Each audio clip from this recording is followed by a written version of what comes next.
പരിശുദ്ധ റമദാനിന്റെ നോമ്പ് വിശപ്പിന്റെ വില അറിയാൻ വേണ്ടിയുള്ള ഒരു പ്രധാനമായ അനുഭവമാണ് എന്നത് ഞാൻ നിങ്ങളുടെ മുന്നിൽ ആദ്യമായി പറയുകയാണ്. നമ്മുടെ പൂർവികരായ ഉപ്പമാരെയും ഉമ്മമാരെയും നമ്മൾ ഓർക്കുന്നിടത്തും അവരുടെ കഥ പറയുന്നിടത്തും അവരുടെ പട്ടിണിയെ കുറിച്ച് പറയാതെയും ഓർക്കാതെയും കഴിയില്ല എന്നത് തീർച്ചയുള്ള കാര്യമാണ്. ഒട്ടിയ വയറിലേക്ക് മുണ്ട് മുറുക്കി ഉടുത്തിട്ട് അധ്വാനിച്ച ഉപ്പയെക്കുറിച്ച് പറയാനും ഓർക്കാനും നമുക്ക് കഴിയും. അവരെ സംബന്ധിച്ചിടത്തോളം ജീവിതത്തിന്റെ സാസ്ത്യം ഉണ്ടായിരുന്നു. ഇല്ലായ്മകളിൽ നിന്നും അവർ കഴിഞ്ഞു. എന്നിട്ടും കുടുംബത്തിൽ നടക്കേണ്ട എല്ലാ കാര്യങ്ങളും നടന്നു. 4ഉം 5ഉം പെൺമക്കളെ വിവാഹം കഴിച്ച് 1 രൂപ പോലും കടമില്ലാതെ ആ ഉപ്പ ജീവിച്ച് തരക്കേടില്ലാത്ത ഒരു വീടും നിർമ്മിച്ച് അവസാനം ഹജ്ജും ചെയ്ത് ആ മഹാനായ പിതാവ് മരിച്ചുപോയത് ഓർക്കുന്നോടത്ത് അദ്ദേഹത്തിന്റെ ഉദരം പട്ടിണി കിടന്നത് ഒരു ക്വാളിറ്റിയായി തന്നെ നമ്മൾ കാണാറുണ്ട്.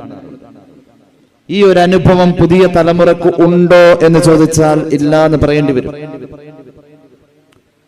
നമ്മുടെ കുടുംബങ്ങളിൽ പ്രായമുള്ളവർ അനുഭവിച്ച നോമ്പിന്റെ ത്യാഗം നോമ്പ് ഇല്ലാത്തപ്പോഴും അവർക്ക് ഉണ്ടായിരുന്നു എന്ന് പറഞ്ഞാൽ അവരെ സംബന്ധിച്ചിടത്തോളം റമദാൻ എളുപ്പമായിരുന്നു.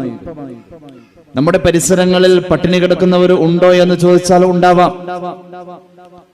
ദക്ഷിണാഫ്രിക്കയിലും എത്യോപ്യയിലും മൊറോക്കോയിലും ഒക്കെയുള്ള നമ്മുടെ മുസ്ലിം സഹോദര സമുദായത്തിൽപ്പെട്ടവർ മനുഷ്യൻ എന്ന പരിഗണനയിൽ പട്ടിണി കിടക്കുമ്പോൾ ഉദരം കൊണ്ട് അനുഭവിക്കുന്ന വേദനയെ ഒന്ന് അനുഭവിക്കാനും അതിലൂടെ ഒരു മനുഷ്യത്വം ഉണ്ടാക്കിയെടുക്കാനുമാണ് റമദാനിന്റെ നോമ്പിന്റെ പല ലക്ഷ്യങ്ങളിൽപ്പെട്ട ഒരു ലക്ഷ്യത്തെ മഹാന്മാരായ ചിന്തകർ പണ്ഡിതർ നമ്മുടെ മുന്നിൽ പങ്കുവച്ചിട്ടുള്ളത്.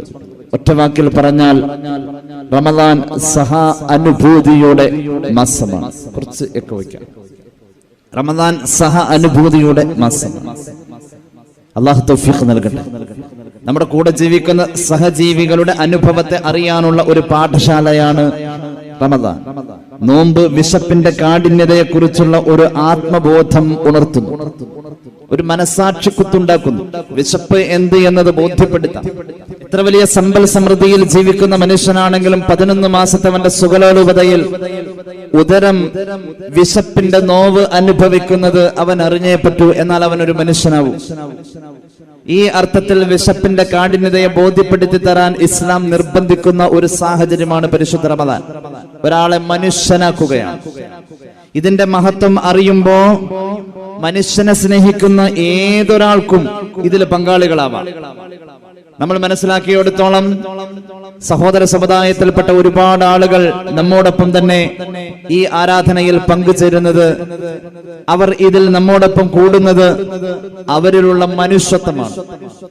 നിങ്ങൾക്കറിയുമോ, ലോക ഭക്ഷ്യദിനം എന്ന് പറയുന്ന ഒരു ദിവസം ഐക്യരാഷ്ട്രസഭയുടെ നേതൃത്വത്തിൽ ലോകത്ത് ആചരിച്ചു കൊണ്ടിരിക്കുകയാണ്. ഒക്ടോബർ മാസം 16-ാം തീയതി ലോകം മുഴുവൻ ലോക ഭക്ഷ്യദിനം എന്ന് പറയുന്ന ഒരു ദിവസം ആചരിക്കുന്നുണ്ട്. ആഹാരത്തിന്റെ വിലയെ ബോധ്യപ്പെടുത്തി തരലാണത്. ഭക്ഷണത്തിന്റെ മഹത്വത്തെ അറിയിച്ചു തരലാണത്. 1945 ഒക്ടോബർ 16-ന് കാനഡയിലെ ക്യൂബക്കിൽ ലോകത്തിലെ അതിപ്രധാനപ്പെട്ട 42 രാഷ്ട്രങ്ങൾ സമ്മേളിച്ച ഒരു സമ്മേളനത്തിൽ വെച്ച് ഐക്യരാഷ്ട്രസഭയുടെ നേതൃത്വത്തിൽ രൂപം നൽകപ്പെട്ട ലോക ഭക്ഷ്യ കാർഷിക സംഘടന food and agriculture organisation of United Nations, ഈ സംഘടനയുടെ നേതൃത്വത്തിൽ ലോകത്തെ പട്ടിണി തുടച്ചു മാറ്റുക, പോഷകമൂല്യമുള്ള ഭക്ഷണം എത്തിക്കുക എന്ന വലിയൊരു ദൗത്യ പൂർത്തീകരണത്തിന് വേണ്ടി അതിന്റെ ഓർമ്മപ്പെടുത്തലായി ലോക ഭക്ഷ്യദിനം ഒക്ടോബർ 16-ന് ലോകം മുഴുവൻ ആചരിച്ചു കൊണ്ടിരിക്കും. ഇതൊരു ഓർമ്മപ്പെടുത്തല. മനുഷ്യനത് ഓർമ്മിപ്പിച്ചേ പറ്റൂ. ആഗോളതലത്തിലുള്ള ഒരു ചർച്ച അങ്ങനെയാണ് എങ്കിൽ 2013 ഓഗസ്റ്റ് 26-ന് ഇന്ത്യയിലും ഇതുപോലെ തന്നെ ഭക്ഷ്യസുരക്ഷ ഉറപ്പാക്കുന്നതായ നിയമങ്ങൾ കൊണ്ടുവന്നിട്ടുണ്ട് എന്നുള്ളതാണ്. ഇന്ത്യയിലെ 2/3 വിഭാഗം ജനങ്ങൾക്ക് ഈ നിയമം, ഇന്ത്യയിലെ ഭക്ഷ്യസുരക്ഷാ നിയമം ഉപകാരപ്പെടും. 2013 ഓഗസ്റ്റ് 26-ന് വന്ന ഈ നിയമം ഉപകാരപ്പെടുമെന്ന് നമ്മുടെ രാജ്യത്തെ പ്രമുഖരായ ദക്ഷിണാശാലികൾ വിലയിരുത്തി കഴിഞ്ഞു. സൗജന്യമായി പോഷകമൂല്യമുള്ള ആഹാരം എത്തിച്ചു കൊടുക്കുകയും ഭക്ഷ്യസുരക്ഷ ഉറപ്പുവരുത്തി പട്ടിണി തുടച്ചു മാറ്റുക എന്നതാണ് ഇവിടെയും ലക്ഷ്യമിടുന്നത്. ഒന്നുകൂടി പറയട്ടെ, UN-ന്റെ കീഴിലുള്ള WFP എന്ന് പറയുന്ന വേൾഡ് ഫുഡ് പ്രോഗ്രാം എന്ന് പറയുന്ന ഒരു സംഘടന, അതിന്റെ ഏകദേശം 3ഓളം കണക്കുകൾ ഗൂഗിൾ പ്രസിദ്ധീകരിച്ചത് ഞാൻ നിങ്ങളുടെ മുന്നിൽ പറയുകയാണ്. ഈ സംഘടന മുഖേന ലോകത്ത് കിട്ടിയിരിക്കുന്നതായ ഒരു പ്രധാനപ്പെട്ട ഇൻഫർമേഷൻ 3 കാര്യങ്ങളാണ് കൃത്യമായി അതിൽ പറഞ്ഞിട്ടുള്ളത്.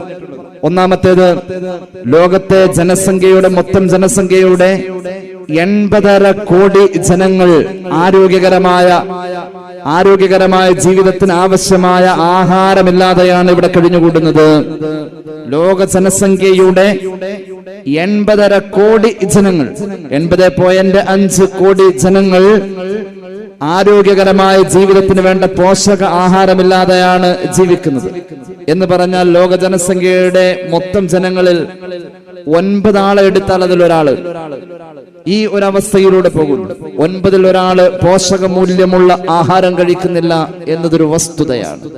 ഇനി നോക്കിക്കോളൂ, WFPയുടെ അടുത്ത റിപ്പോർട്ട്, ലോകത്ത് ഉൽപ്പാദിപ്പിക്കുന്ന ഭക്ഷ്യവസ്തുവിൽ 1/3 ഭാഗം ഭക്ഷണവും മനുഷ്യൻ ഉപയോഗിക്കുന്നില്ല.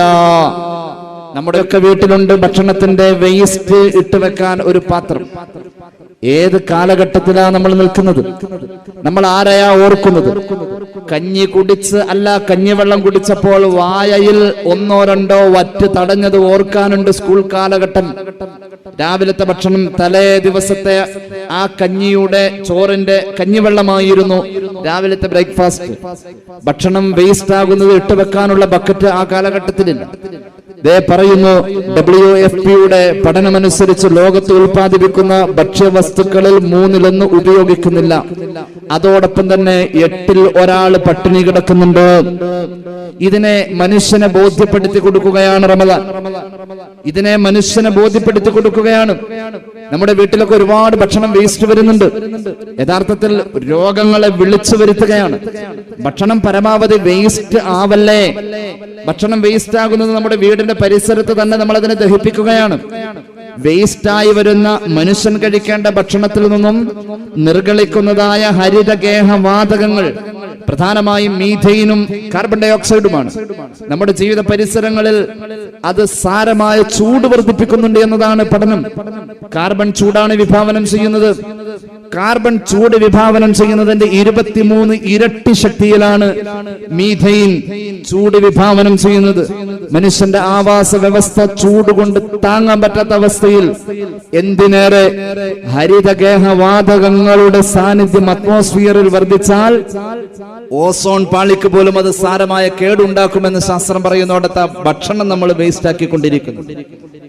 ഈ സന്ദർഭത്തിൽ ഭക്ഷണത്തിന്റെ വില, വിശപ്പിന്റെ മഹത്വം, ഉദരത്തിന്റെ നൊമ്പരം കൃത്യമായി ബോധ്യപ്പെടുത്തുകയാണ് പരിശുദ്ധ റമദാൻ. അല്ലാഹു തൗഫീഖ് നൽകി അനുഗ്രഹിക്കട്ടെ. മൂന്നാമത് WFP പറഞ്ഞിരിക്കുന്നതായ ഒരു റിപ്പോർട്ട്, ലോകത്ത് പാഴാക്കപ്പെടുന്ന ഭക്ഷണം മതി ആഫ്രിക്ക പോലെയുള്ള രാജ്യങ്ങളിലെ പട്ടിണിയെ പരിപൂർണമായും തുടച്ചു മാറ്റാൻ. ലോകരാജ്യങ്ങളിലുള്ളതായ പട്ടിണി തുടച്ചു മാറ്റാൻ ഇവിടെ വേസ്റ്റ് ആവുന്ന ഭക്ഷണം മാത്രം മതി. ഇത് നമ്മൾ ഓരോരുത്തരും ആലോചിക്കണം. ആഹാരം കളയാൻ പാടില്ല. ഹബീബായ നബി കരീം സല്ലല്ലാഹു അലൈഹി വസല്ലം തങ്ങൾ പഠിപ്പിച്ച ഇമാം അഹ്മദിന്റെ മുസ്നദിലുണ്ട് ഒരു ഹദീസ്. നമ്മുടെ കയ്യിൽ നിന്നും താഴെ വീഴുന്ന ഭക്ഷണം, അതിൽ കരടോ അതിലെന്തെങ്കിലും മറ്റേതെങ്കിലും വസ്തുക്കളോ പുരണ്ടു കഴിഞ്ഞാൽ തട്ടി മാറ്റിക്കളഞ്ഞാൽ അത് ഏകദേശം ശുദ്ധിയാകും എന്ന് കണ്ടാൽ അത് നീ കഴിച്ചേ പറ്റൂ എന്ന് നബി മുഹമ്മദ് മുസ്തഫ സല്ലല്ലാഹു അലൈഹി വസല്ലം, നീ അതുവലാ തത്റുക ലിശൈത്വാൻ, പിശാചിന് വേണ്ടി ഉപേക്ഷിക്കല്ലേ എന്ന് നബി മുഹമ്മദ് മുസ്തഫ സല്ലല്ലാഹു അലൈഹി വസല്ലം. ലോകരാജ്യങ്ങളിൽ മുഴുവനും ചർച്ചയായ ഒരു സംഭവം, ന്യൂയോർക്ക് ടൈംസ് എന്ന് പറയുന്ന പത്രം റിപ്പോർട്ട് ചെയ്ത ഒരു ചിത്രം, ഒരു ഫോട്ടോഗ്രാഫി സഹോദരൻ അദ്ദേഹത്തിന്റെ കെവിൻ കാർട്ടർ എന്ന് പറയുന്ന ഒരു സഹോദരൻ അദ്ദേഹത്തിന്റെ മരണത്തെ ചർച്ച ചെയ്തു ലോകം മുഴുവൻ. ഒരു ചരിത്രമാണിത്. 1993 മികച്ച വാർത്താ ചിത്രത്തിനുള്ള ലോകത്തിലെ ഏറ്റവും കൂടുതൽ അംഗീകരിക്കപ്പെടുന്ന പുലിറ്റ്സർ പുരസ്കാരം കിട്ടിയ ഒരു ഫോട്ടോഗ്രാഫറാണ് ഈ പറയപ്പെട്ട കെവിൻ കാർട്ടർ. അയാൾ എടുത്ത ചിത്രം ലോകത്തുള്ള പട്ടിണിയെ ഒരു ഫ്രെയിമിൽ ചിത്രീകരിക്കുന്ന തരത്തിലുള്ള ഒരു ഫോട്ടോയായിരുന്നു. നിങ്ങളിൽ പലരും അത് കണ്ടിട്ടുണ്ടാവാൻ സാധ്യതയുണ്ട്. ഈ സഹോദരൻ സുഡാനിലെ അയോഡ് ഗ്രാമത്തിലെ UN ഭക്ഷണ ക്യാമ്പിലേക്ക് ഇഴഞ്ഞു നീങ്ങുന്ന ഒരു സുഡാനി ബാലന്റെ ഫോട്ടോ എടുത്തു. 1993 മാർച്ച് 23 ഈ സംഭവം നടക്കുന്നത്. അയോഡ് ഗ്രാമത്തിലെ UN ഐക്യരാഷ്ട്രസഭയുടെ ഭക്ഷ്യ ക്യാമ്പിലേക്ക് ഇഴഞ്ഞിഴഞ്ഞു പോകുന്ന സുഡാനി ബാലന്റെ ചിത്രമെടുത്തു. ഇത് ലോകത്ത് നിലനിൽക്കുന്ന പട്ടിണിയെ ഒരു ഫ്രെയിമിൽ ചിത്രീകരിക്കുന്നതായി ലോകത്ത് ശ്രദ്ധിച്ചു. അദ്ദേഹം പുലിറ്റ്സർ പുരസ്കാരത്തിന് അർഹനായി. ആ പ്രഖ്യാപനം വരുന്നത് 1994 അതേ 1994 തന്നെ ഏതാനും മാസങ്ങൾക്ക് ശേഷം ജൂലൈ 27 ഈ അവാർഡ് കിട്ടേണ്ട സഹോദരൻ ആത്മഹത്യ ചെയ്തു. എന്താണ് ഈ ചിത്രത്തിന്റെ പ്രത്യേകത? ഈ ചിത്രം തല ഉയർത്താനാവാതെ ഇഴയുന്ന ബാലന്റെ മരണം കാത്ത് പിന്നാലെ ഒരു കഴുകൻ വന്നു നിൽക്കുന്ന ചിത്രം. ആ ചിത്രം എന്റെ കയ്യിലുണ്ട്. നിങ്ങൾ ആരെങ്കിലും ഇത് കണ്ടിട്ടുണ്ടാവാൻ സാധ്യതയുണ്ട്. സുഡാനി ബാലന്റെ പിന്നാലെ ഒരു കഴുകൻ. ഈ ബാലൻ ഇഴഞ്ഞിഴഞ്ഞു പോകുന്നത് നമ്മുടെ വീട്ടിലുള്ള 8 വയസ്സും 10 വയസ്സുമുള്ള മക്കളുടെയൊക്കെ പ്രായമുള്ളൂ. ഇത് കേരളത്തിലെ മിക്കവാറും പത്രങ്ങൾ റിപ്പോർട്ട് ചെയ്തതാണ്. ഈ പറയപ്പെട്ട ഭക്ഷ്യസുരക്ഷാ ദിനം വരുമ്പോൾ, ഒക്ടോബർ 16 വരുമ്പോൾ മിക്കവാറും ഈ ചിത്രം തന്നെയാണ് പത്രങ്ങൾ റിപ്പോർട്ട് ചെയ്യുക. ഈ കുട്ടിയുടെ പിന്നാലെ കൂടിയ കഴുകനെ ആട്ടി ഓടിക്കാതെ അവൻ ഫോട്ടോ എടുക്കാൻ പോയല്ലോ എന്ന് ജനങ്ങൾ ഇദ്ദേഹത്തെ ആരോപിച്ചും നിരൂപിച്ചും ഒക്കെ പറഞ്ഞത് മാനസികമായി ഈ സഹോദരൻ തളർത്തി എന്നുള്ളതാണ്. അദ്ദേഹം ആത്മഹത്യയിലേക്ക് എടുത്തെറിയപ്പെട്ടു. ഇത് ലോകത്തിന്റെ മൊത്തം അവസ്ഥയാണ്. എന്റെ സഹോദര, ഇവിടെ പട്ടിണിയുണ്ട് എന്ന് നമ്മൾ ഓർക്കണം. നമ്മുടെ ഉപ്പമാര് വിശപ്പ് സഹിച്ചു എന്ന് നമ്മൾ മനസ്സിലാക്കണം. ആ വേദനയെ ഒരിക്കലെങ്കിലും നമ്മുടെ പച്ച ശരീരത്തിൽ കൊണ്ടുവരണം. അല്ലാതെ നമ്മൾ മനുഷ്യനെ സംസ്കരിക്കാനല്ലേ റമളാൻ? എങ്ങനെയാ സംസ്കരിക്കാം? മനുഷ്യനെ മനുഷ്യനാക്കലാണ് റമളാൻ. അതിന് വേണ്ടുന്നതായ ഏറ്റവും വലിയ പാഠശാല ഈ പട്ടിണി ഒന്ന് അറിയല. നമ്മുടെ മക്കളെ എപ്പോഴാ അല്ലാതെ പട്ടിണി അറിയാം? ഏത് ആഹാരത്തിനോട് അവർക്ക് താല്പര്യമില്ലായ്മ. ഇന്ന് എത്ര തരത്തിലുള്ളതായ ആഹാരത്തിന്റെ വ്യവഹാരങ്ങളാണ് ജീവിതത്തിന്റെ പരിസരങ്ങളിൽ നാം കാണുന്നത്. ഈ അവസ്ഥയിൽ ഒരു മനുഷ്യൻ റമളാൻ കൊണ്ട് നന്നാവലാണ്. ആത്മസംസ്കരണത്തിന്റെ പാഠശാലയിൽ നമ്മൾ എത്തിക്കഴിഞ്ഞു. ഇനി നമ്മൾ നന്നാവണം. നമ്മുടെ ജീവിതത്തിൽ ഒരുപാട് മാറ്റങ്ങൾ വരണം. പട്ടിണി കൊണ്ട് മാറേണ്ടതായ ചില മനസ്സുകളാണ് നമ്മുടേത്. ഞാൻ ഓർത്തു പോകുന്നത് പട്ടിക്കാട് ജാമിഅ നൂരിയയിൽ തുഹ്ഫത്തുൽ മുഹ്താജിന്റെ ദർസ് കഴിഞ്ഞാൽ പരീക്ഷയിലേക്ക് പിന്നെയും ആഴ്ചകളുള്ളപ്പോ മഹാനായ ശൈഖുന കാളമ്പാടി ഉസ്താദ് ചോദിക്കും, ഇനി ഏത് കിതാബാ മക്കളെ നിങ്ങൾക്ക് വേണ്ടത്? ഓതിപ്പഠിക്കാൻ വേണ്ടി ഉസ്താദ് ദർസ് എടുത്തു കൊടുക്കുന്ന കിതാബുകളുടെ കൂട്ടത്തിൽ കുട്ടികൾ പലതും പേര് പറയുന്നോടത്ത് ഒരു വർഷം കുട്ടികൾ പേര് പറഞ്ഞത് ഇമാം ഗസാലിയുടെ ഇഹ്യാ ആണ്. ഇഹ്യാ ഉലൂമുദ്ദീൻ ഓതണമെന്ന് പറഞ്ഞപ്പോ ഉസ്താദ് അവരുകൾ കുട്ടികളോട് പറഞ്ഞത്, നിലവിൽ നിങ്ങൾ ക്യാൻറ്റീനിൽ നിന്ന് കഴിക്കുന്ന 3 നേരത്തെ ഭക്ഷണത്തിലെ 2 നേരത്തെ ഭക്ഷണം ഒഴിവ് പറഞ്ഞോളൂ. ഒരു നേരം ഭക്ഷണം കഴിക്കാൻ മാത്രം താല്പര്യമുള്ള ആളുകളുണ്ടെങ്കിൽ അവർക്ക് ഇഹ്യാ ഓതി തരാമെന്ന് ശൈഖുന കാളമ്പാടി ഉസ്താദ് പറഞ്ഞത്. ചില സന്ദർഭങ്ങളിൽ മനസ്സിൽ തട്ടണമെങ്കിൽ നമ്മുടെ ഉദരം പട്ടിണി കിടക്കൽ നിർബന്ധമാ. അല്ലാഹു തൗഫീഖ് നൽകട്ടെ. അല്ലാഹു നമുക്ക് തൗഫീഖ് നൽകട്ടെ. റമളാൻ ത്യാഗമാണ്. താല്പര്യങ്ങളെ അല്ലാഹുവിന് വേണ്ടി ത്യജിക്കുന്ന മാസമാണ് റമളാൻ. താല്പര്യങ്ങളെ അല്ലാഹുവിന് വേണ്ടി ത്യജിക്കുന്നുണ്ടോ? മനുഷ്യൻ അല്ലാഹുവിന് വേണ്ടി താല്പര്യങ്ങളെ ത്യജിക്കുന്നോടത്ത് യഥാർത്ഥത്തിൽ ഇബ്ലീസ് മാറിപ്പോകുന്നു. അല്ലാഹു നമ്മുടെ മുന്നിൽ നിന്നും ഇബ്ലീസിനെ മാറ്റിക്കളയുകയാം. ഇബ്ലീസ് എന്റെ സൗണ്ട് അടഞ്ഞിരിക്കല്ലേ, ചുമ വരുപ്പ്. പിശാചിനെ മാറ്റണമെങ്കിൽ നമ്മുടെ താല്പര്യങ്ങളെ നമ്മൾ അവഗണിക്കേണ്ടിയിരിക്കുന്നു. മഹാന്മാർ രേഖപ്പെടുത്തുകയാണ്, അൽ മുറാദു ബിസ്സൗമി തഹ്റു അദുവില്ലാ. നോമ്പ് കൊണ്ടുള്ള ലക്ഷ്യമെന്ന് പറഞ്ഞാൽ അള്ളാഹുവിന്റെ ശത്രുവിനെ ആട്ടി ഓടിക്കലാണ്. അവനെ ജയിച്ചടക്കലാണ്. ഫഇന്ന വസീലത ശൈത്താൻ, പിശാച് ഒരാളുടെ മുന്നിലേക്ക് വരുന്നത്, പിശാച് ഒരാളുടെ മുന്നിലേക്ക് വരുന്നത് ബിശ്ശഹ്വ, താല്പര്യമുള്ളപ്പോഴാണ് പിശാച് വരാം. താല്പര്യമുള്ള കാര്യത്തിലാ പിശാച് കടന്നു വരാം. നമുക്ക് താല്പര്യമുള്ള കാര്യത്തിൽ പിശാച് വരുന്നു. പിശാച് വരുന്നത് താല്പര്യത്തിന്റെ കൂടെയാണ് എങ്കിൽ താല്പര്യം വരുന്നത് തിന്നലും കുടിക്കലും കൂടുമ്പോഴാ. ഒരാൾക്ക് എണീക്കാൻ പറ്റണില്ല, ആരോഗ്യമില്ല, നല്ല വിശപ്പുണ്ട്, തളർന്നു കിടക്കാണ്. അവനോട് പറയാണ് നമുക്കൊന്ന് ലുലുമാടി പോയിട്ട് വന്നാലോ? ഓ എന്നോട് പറ്റൂല, താല്പര്യമില്ല. ശരിയല്ലേ? താല്പര്യമില്ലാത്ത മനുഷ്യന്റെ കൂടെ പിശാച് കൂടൂല. നമ്മൾ പറയാറുണ്ടല്ലോ, ചില ആളുകൾ ചെയ്യുന്ന തെറ്റുകളെ കുറിച്ച് ചർച്ച ചെയ്യുമ്പോ പറയാറുണ്ടല്ലോ, തിന്നിട്ട് എല്ലിന്റെ ഇടയിൽ കയറിയത് കൊണ്ട് അവൻ അങ്ങനെ ചെയ്തത്. അവളെ എന്താ അങ്ങനെ ചെയ്തതെന്നറിയുമോ? വിഷമങ്ങളോ പ്രയാസങ്ങളോ ഒന്നുമില്ലല്ലോ, തിന്നിട്ട് എല്ലിന്റെ ഇടയിൽ കയറിയത് കൊണ്ടാ. അതാണ് മഹാന്മാര് പറഞ്ഞത്, മനുഷ്യന്റെ താല്പര്യത്തിന്റെ പിന്നാലെ പിശാച് വരണമെങ്കിൽ താല്പര്യം എന്തിന്റെ പിന്നാലെയാ? ഭക്ഷണത്തിന്റെയും പാനത്തിന്റെയും കൂടെയാ.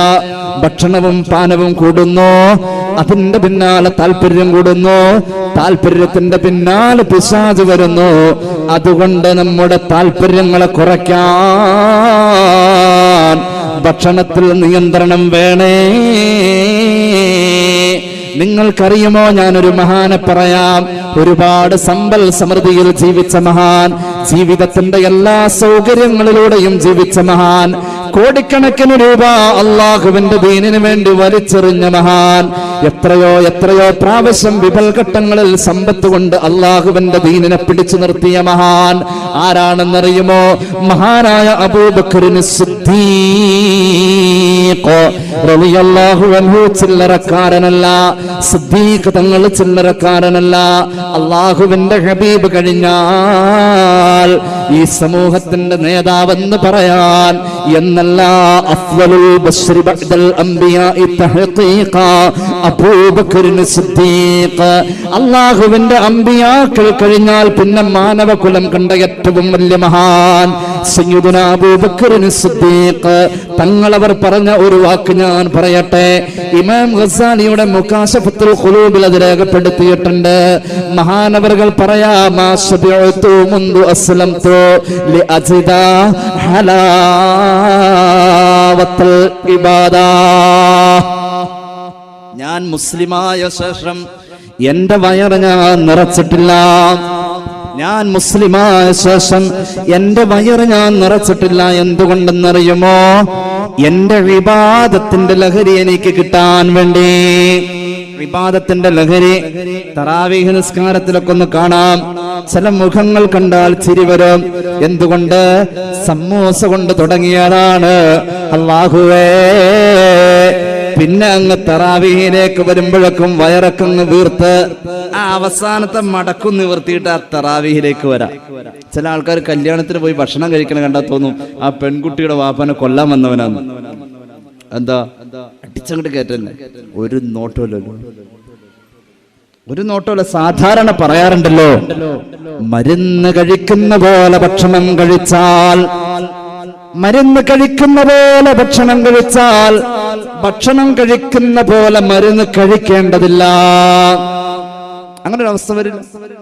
മരുന്ന് കഴിക്കുന്ന പോലെ ഭക്ഷണം കഴിക്കണം. എങ്ങനെയാ മരുന്ന് കഴിക്കാ? മരുന്ന് അല്പമാ കഴിക്കാ. എത്രയോ മില്ലി ഗുളിക തന്നെയാണ് എങ്കിലും എത്രയോ ചുരുക്കം എണ്ണം. ചിലപ്പോ ഒന്ന് പകുതിയാക്കേണ്ടി വരും. ഒന്ന് വീതം 3 നേരമെന്ന് പറയും, പകുതി വീതം 2 നേരമെന്ന് പറയും. സഹോദരാ, ഇവിടെ ശ്രദ്ധിക്കേണ്ട ഒരു പ്രധാന കാര്യമുണ്ട്. ഭക്ഷണത്തിന്റെ കാര്യത്തിൽ ഇസ്ലാം കൃത്യമായ നിലപാട്, വീക്ഷണമുള്ള മതമാണ്. എന്നിട്ടെന്തേ മുസ്ലിം എന്ന് പറയുന്ന നമുക്കത് കിട്ടിയില്ലേ? പരിശുദ്ധ റമളാൻ നമുക്ക് പ്രഹരം തരികയാ, നമ്മുടെ ഉദരത്തെ പ്രഹരിക്കാ, നമ്മെ നന്നാക്കുകയാ, ചിന്തകളും നിലപാടുകളും മാറ്റുകയാ. പെരുന്നാളിന്റെ അന്ന് രാവിലെ ചായ കുടിക്കാൻ നമുക്കൊരു ചെറിയ പ്രയാസം പലപ്പോഴും തോന്നാറുണ്ട്. പെരുന്നാളിന്റെ അന്ന് ഉച്ച സമയത്ത് ചോറ് കഴിക്കാൻ ഒരല്പം പ്രയാസം നമുക്ക് തോന്നാറുണ്ട്. എന്തുകൊണ്ട്? ഇക്കഴിഞ്ഞ 30 ദിവസം നമ്മൾ നോമ്പെടുത്തപ്പോ നമ്മുടെ ശരീരം ശീലിച്ച ഒരു ശീലമുണ്ട്, നമ്മെ സംസ്കരിച്ചു, ആർത്തിയിൽ നിന്നും പിന്നോട്ട് വലിച്ചു. എന്നാൽ നോമ്പ് കൊണ്ടുള്ള ഈ പറയപ്പെട്ടതായ മനുഷ്യത്വം നിർമ്മിച്ചെടുക്കുന്ന ഈ ലക്ഷ്യത്തിലേക്ക് എന്റെ നോമ്പ് കൊണ്ടോ നിങ്ങളുടെ നോമ്പ് കൊണ്ടോ നമുക്ക് എത്താൻ കഴിഞ്ഞില്ലെങ്കിൽ തീർച്ചയായും ഈ പ്രമേയം ലോകത്ത് വീണ്ടും ചർച്ച ചെയ്യേണ്ടതാ. എന്റെ പ്രിയമുള്ളവരെ, മരുന്ന് കഴിക്കുമ്പോൾ നമ്മൾ അല്പമാണ് കഴിക്കുന്നത്. മരുന്ന് കഴിക്കുമ്പോൾ അല്പം കഴിക്കുന്നു എന്നതിലുപരി അത് സമയത്ത് തന്നെ കഴിക്കണേ. സമയത്ത് തന്നെ കഴിക്കണം. സമയം തെറ്റിയാൽ ആ മരുന്നിന് ഫലമില്ല. സമയം തെറ്റിയാൽ രാത്രി കഴിക്കേണ്ട ഗുളിക ഒരു സഹോദരൻ നേരം പുലർന്നപ്പോ കഴിച്ചു. എറണാകുളത്തേക്ക് കാർ ഓടിച്ചു പോയി. അദ്ദേഹം കളമശ്ശേരി കഴിഞ്ഞു. അദ്ദേഹം വാഹനം മറിഞ്ഞു. വലിയ അപകടത്തിൽ നിന്നും രക്ഷപ്പെട്ടു. അദ്ദേഹം വാഹനം മറിഞ്ഞു വീഴാനുള്ള കാരണമായി അദ്ദേഹം തന്നെ വിലയിരുത്തി ഗുളിക കഴിച്ചത് മാറിപ്പോയി. അങ്ങനെയാണ്. ഓരോന്നിനും ഒരു ടൈമുണ്ട്. ആഹാരത്തിന് സമയമുണ്ട്. സമയം തെറ്റി ആഹാരം കഴിക്കുന്നവരാ നമ്മൾ. അല്ലാതെ പറയാൻ പറ്റോ? എന്റെ പ്രിയമുള്ളവരെ, ഇസ്ലാം പറയുന്നു സമയബോധം വേണമെന്ന്. ബിസ്മില്ലാഹിർ റഹ്മാനിർ റഹീം.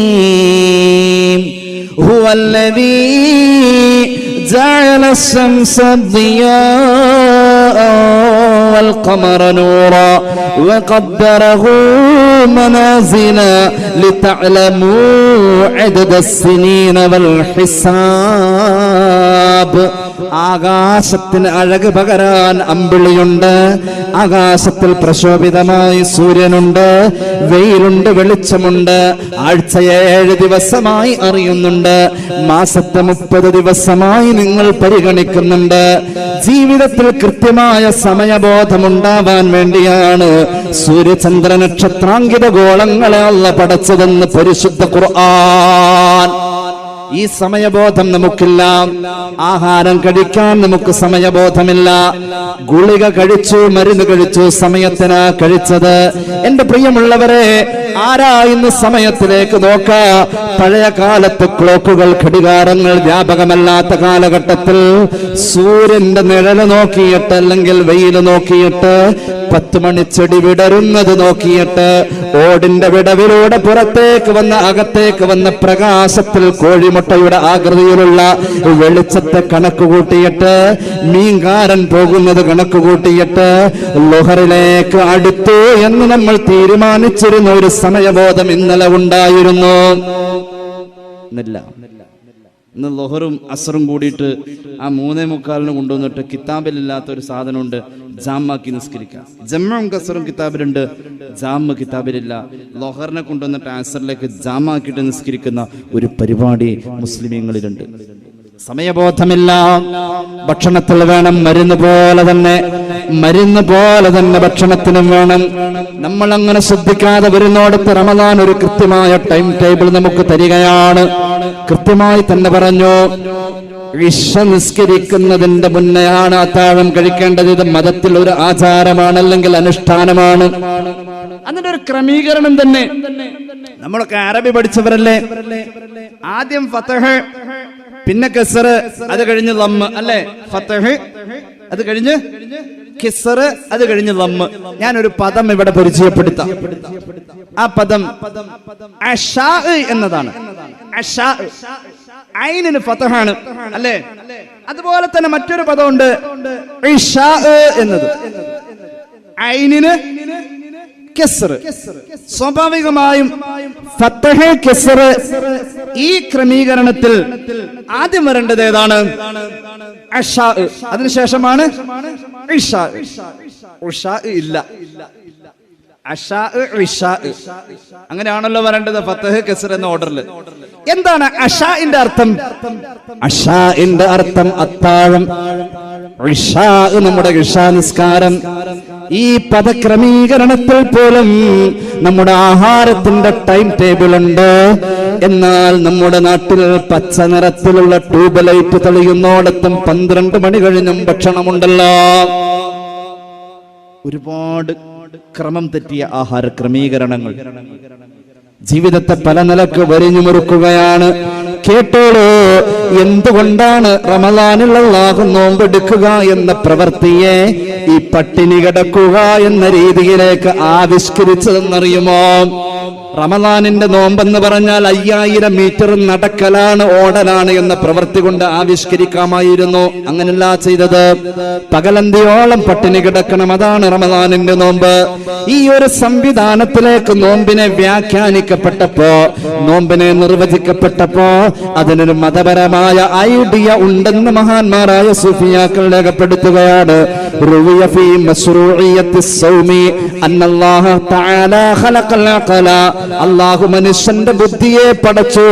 എന്നിട്ട് മനുഷ്യന്റെ ബുദ്ധിയോട് അല്ലാഹു പറഞ്ഞു, അഖ്ബിൽ, മുന്നോട്ട് വന്നേ. മനുഷ്യന്റെ ബുദ്ധിയോട് പറഞ്ഞു, അഖ്ബിൽ ഫഅഖ്ബല. മനുഷ്യന്റെ ബുദ്ധി അല്ലാഹു വിളിച്ചോടത്തേക്ക് ചെന്നു. സുമ്മ ഖാല അദ്ബിർ. പിന്നെ അല്ലാഹു പറഞ്ഞു, തിരിഞ്ഞു പോയേ. മനുഷ്യന്റെ ബുദ്ധി അല്ലാഹു പറഞ്ഞതനുസരിച്ച് തിരിച്ചുപോയി. ഇങ്ങനെ വന്നപ്പോ അല്ലാഹു ആ ബുദ്ധിയോട് ചോദിച്ചു, വിധേയത്വ ബോധമുള്ള ബുദ്ധിയെ, മൻ അൻത വമൻ അന, ഞാനാരാ നീ ആരാ ബുദ്ധിയെ? മനുഷ്യന്റെ ബുദ്ധി പറഞ്ഞു, അല്ലാഹുവേ അൻത റബ്ബീ, എന്നെ സൃഷ്ടിച്ച് പരിപാലിക്കുന്ന റബ്ബാണ് നീ. പടച്ച തമ്പുരാനെ, ഞാൻ ആരാണെന്നറിയോ? നിന്റെ ദുർബലനായ അടിമയാണ് തമ്പുരാന് ഞാൻ. അല്ലാഹു ഈ രീതിയിൽ ചോദ്യം ഉന്നയിച്ചപ്പോൾ കൃത്യമായ മറുപടി പറഞ്ഞ ബുദ്ധിയോട് അല്ലാഹു പറഞ്ഞു,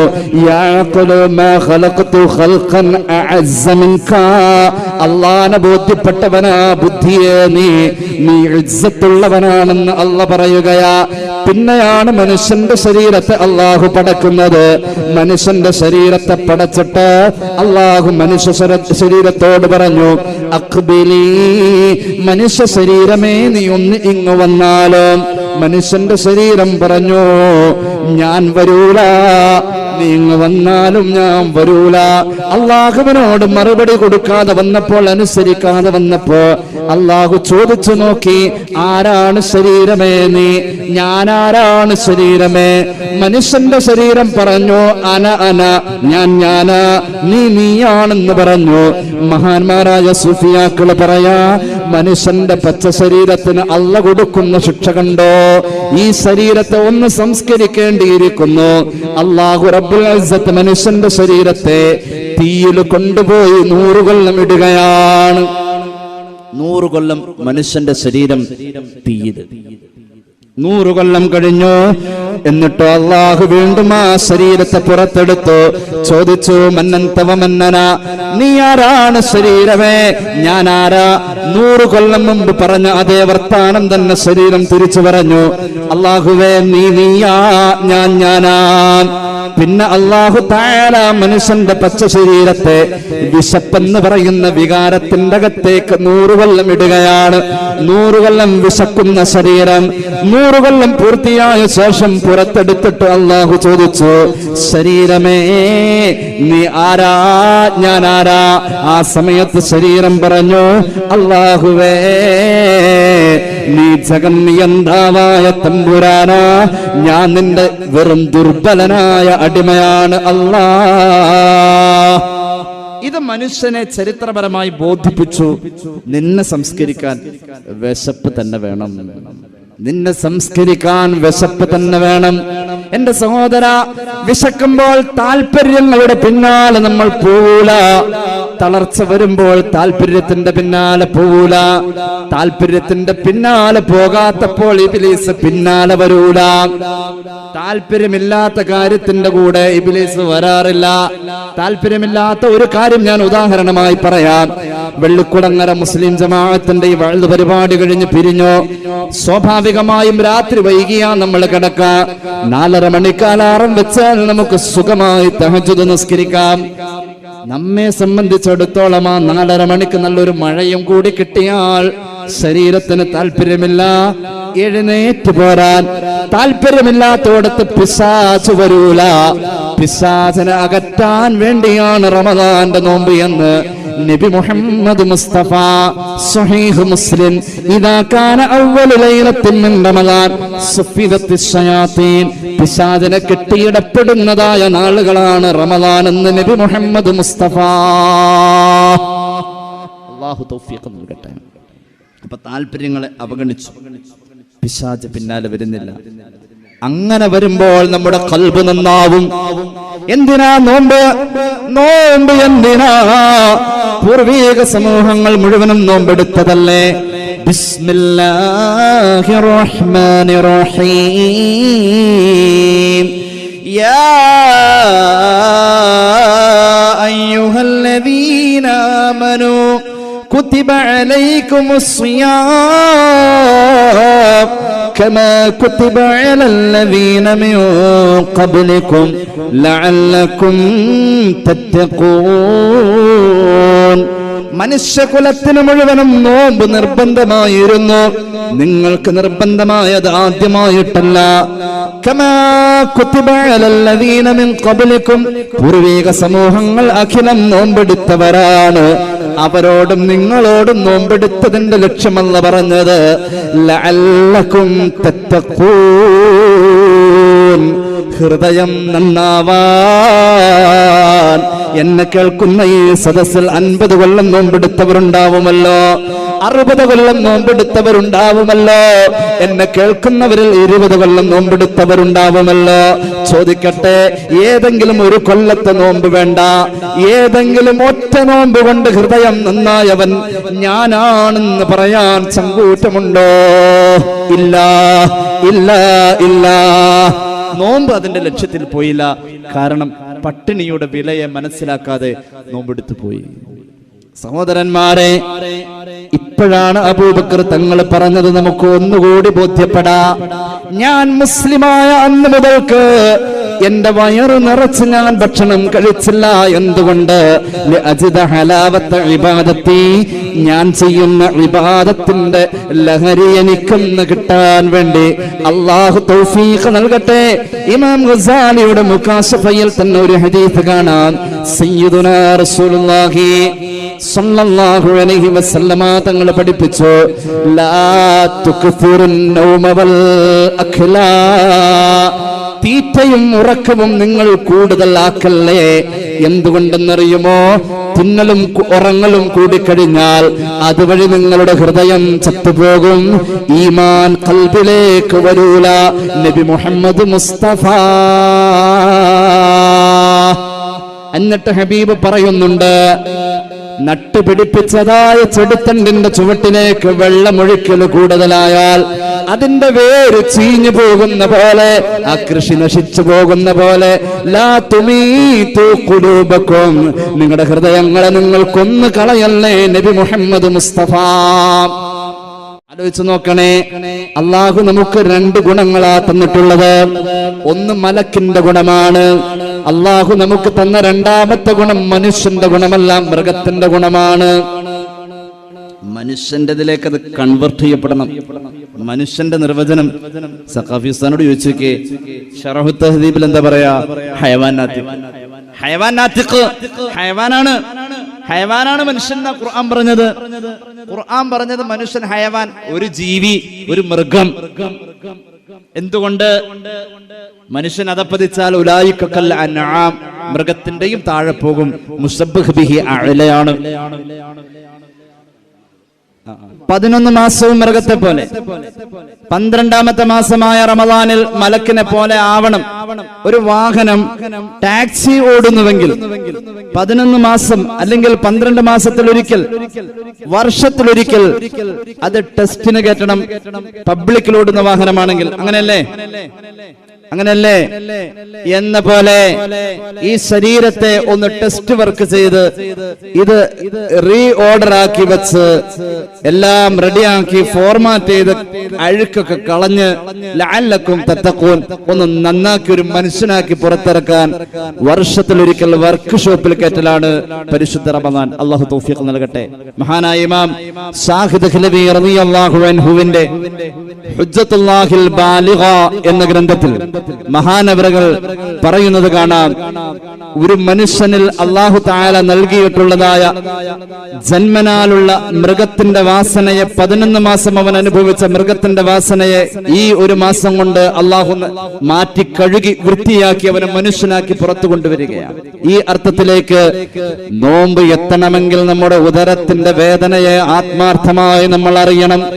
മഹാനായ അലി ഇബ്നു അബീ ത്വാലിബ് റളിയല്ലാഹു അൻഹു പറയുന്നുണ്ട്, എപ്പോഴും ഭക്ഷണം കഴിക്കുന്നിടത്ത് വയറ് നിറയലാണ് കണക്കെന്ന് വിചാരിക്കുന്ന നമ്മളോട് പറയുകയാണ്, ഇയ്യാകും വൽ ബത്തുന, വയറ് നിറച്ച് ഭക്ഷണം കഴിക്കുന്നത് സൂക്ഷിക്കണേ. മഹാനായ അലി തങ്ങൾ പറയാ, വയറു നിറച്ച് ഭക്ഷണം കഴിക്കുന്നവരാണോ നിങ്ങൾ എന്നാൽ പേടിക്കണേ. അതിൽ വരാൻ പോകുന്ന അപകടങ്ങളിൽ ഒന്നാമത്തേത്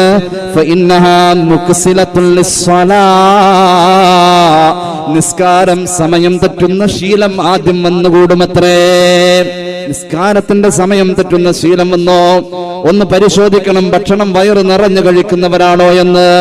ഭക്ഷണം വയറ് നിറഞ്ഞ് കഴിക്കുന്നവരാണ് എങ്കിൽ നിസ്കാരത്തിന്റെ സമയം തെറ്റുന്ന സ്വഭാവക്കാരനായി മാറും. മാത്രവുമല്ല, ശരീരത്തിന് കേടുപാടുകൾ വരാൻ തുടങ്ങും. അതോടൊപ്പം തന്നെ വേദനയുള്ള രോഗങ്ങൾ വരാൻ തുടങ്ങും. വേദനയുള്ള രോഗങ്ങൾ വരാൻ തുടങ്ങും. അതുകൊണ്ട് അലിയാർ തങ്ങൾ പറഞ്ഞു, സ്വന്തം ആരോഗ്യത്തെ കുറിച്ചുള്ള ഒരു കരുതൽ നിങ്ങൾക്ക് വേണേ. സ്വന്തം ആരോഗ്യത്തെ കുറിച്ച് ആലോചിക്കുന്ന മനുഷ്യനാണ് നിങ്ങൾ. എന്നാൽ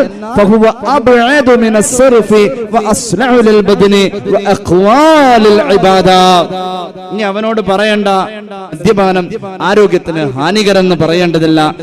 ആരോഗ്യത്തിൽ കരുതലുള്ള മനുഷ്യനാണോ, എന്നാൽ നിന്റെ ശരീരത്തിൽ അല്ലാഹു തആല ആരോഗ്യത്തിൽ കരുതലുള്ളതിന്റെ പേരിൽ ഇബാദത്ത് ചെയ്യാനുള്ള ഉന്മേഷവും ശക്തിയും നൽകുന്നു.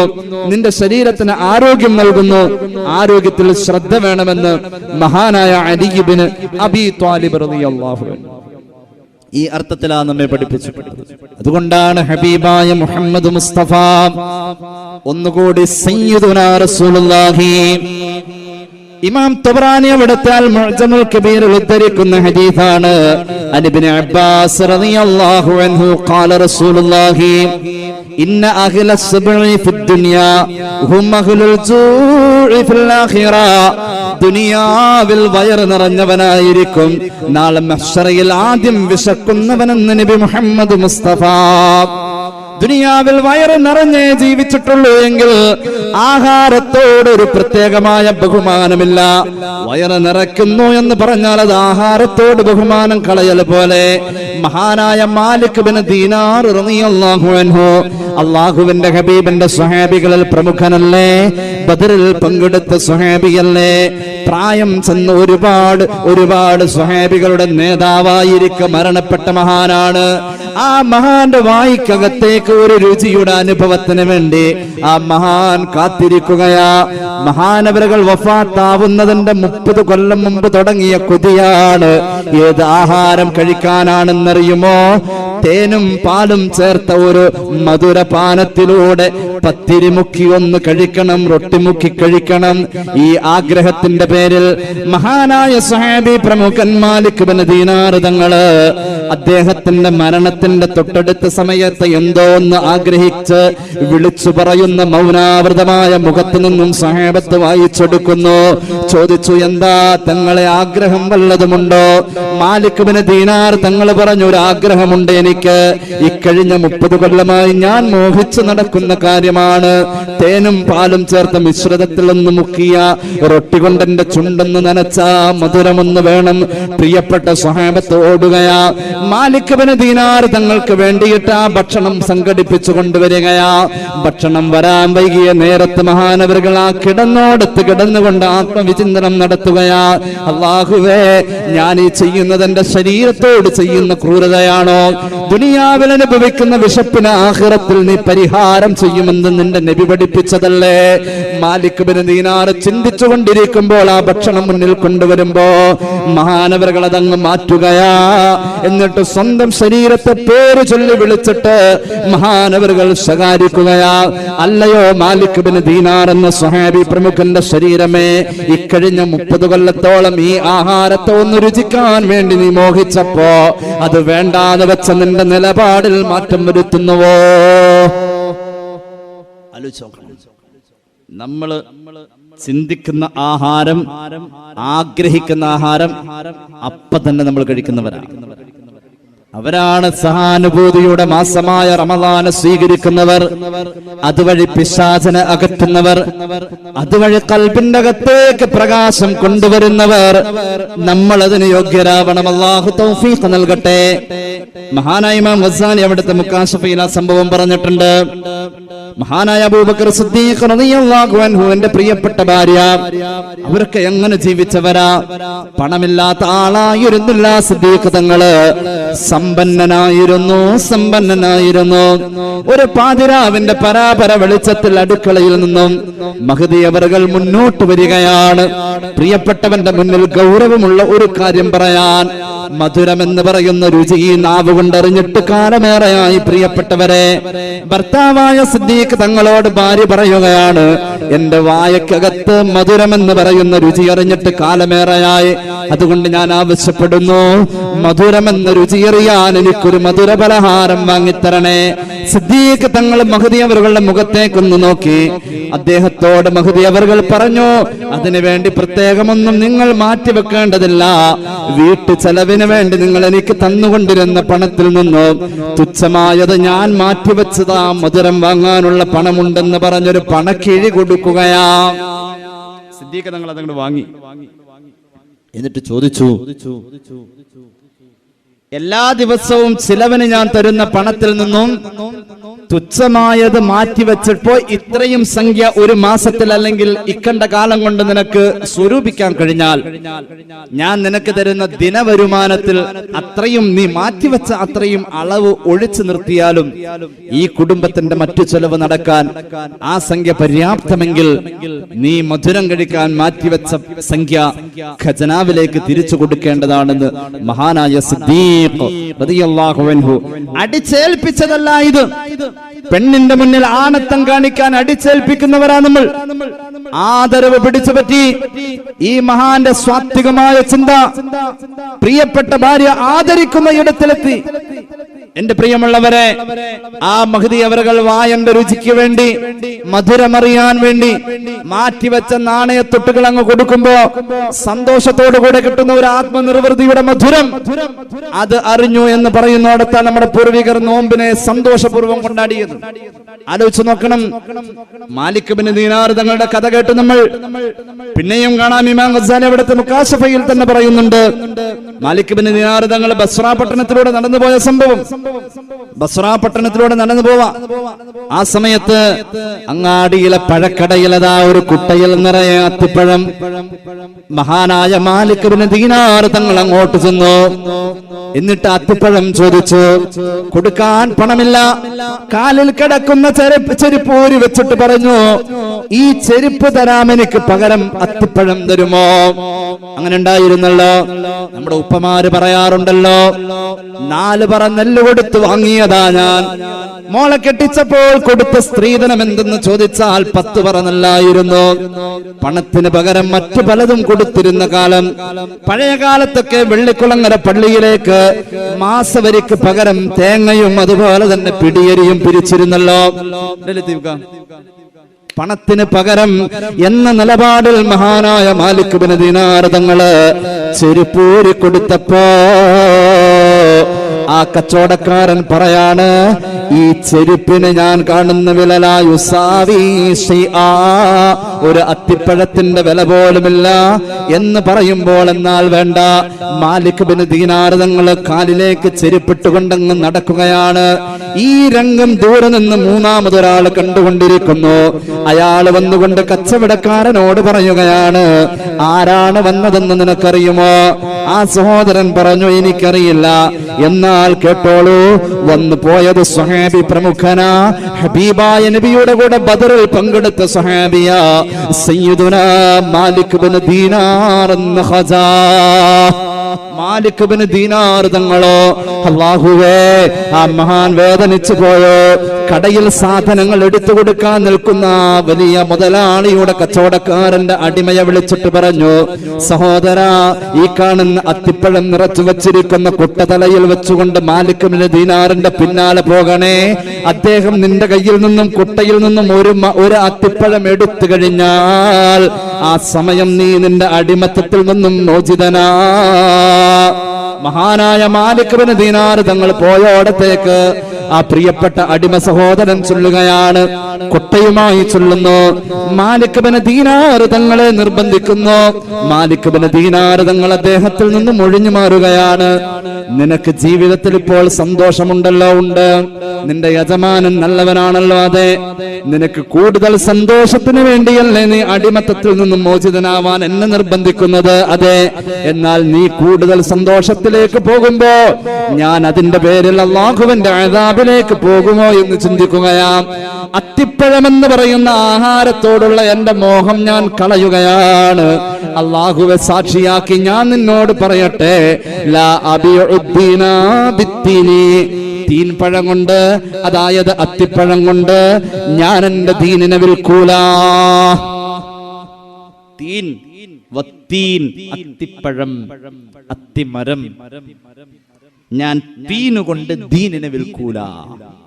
ഇങ്ങനെ ഒരു നിലപാടിലേക്ക് മഹാനായ മാലിക് ബിൻ ദീനാർ റളിയല്ലാഹു അൻഹു മാറി. ഇമാം ഗസാലിയുടെ യാത്രകൾ കാണാലോ, യുഹ്യയിലും മറ്റും മഹാനവറുകളെ യാത്ര ചെയ്തോടുത്ത് ആരാ? ഇമാം ഗസാലി.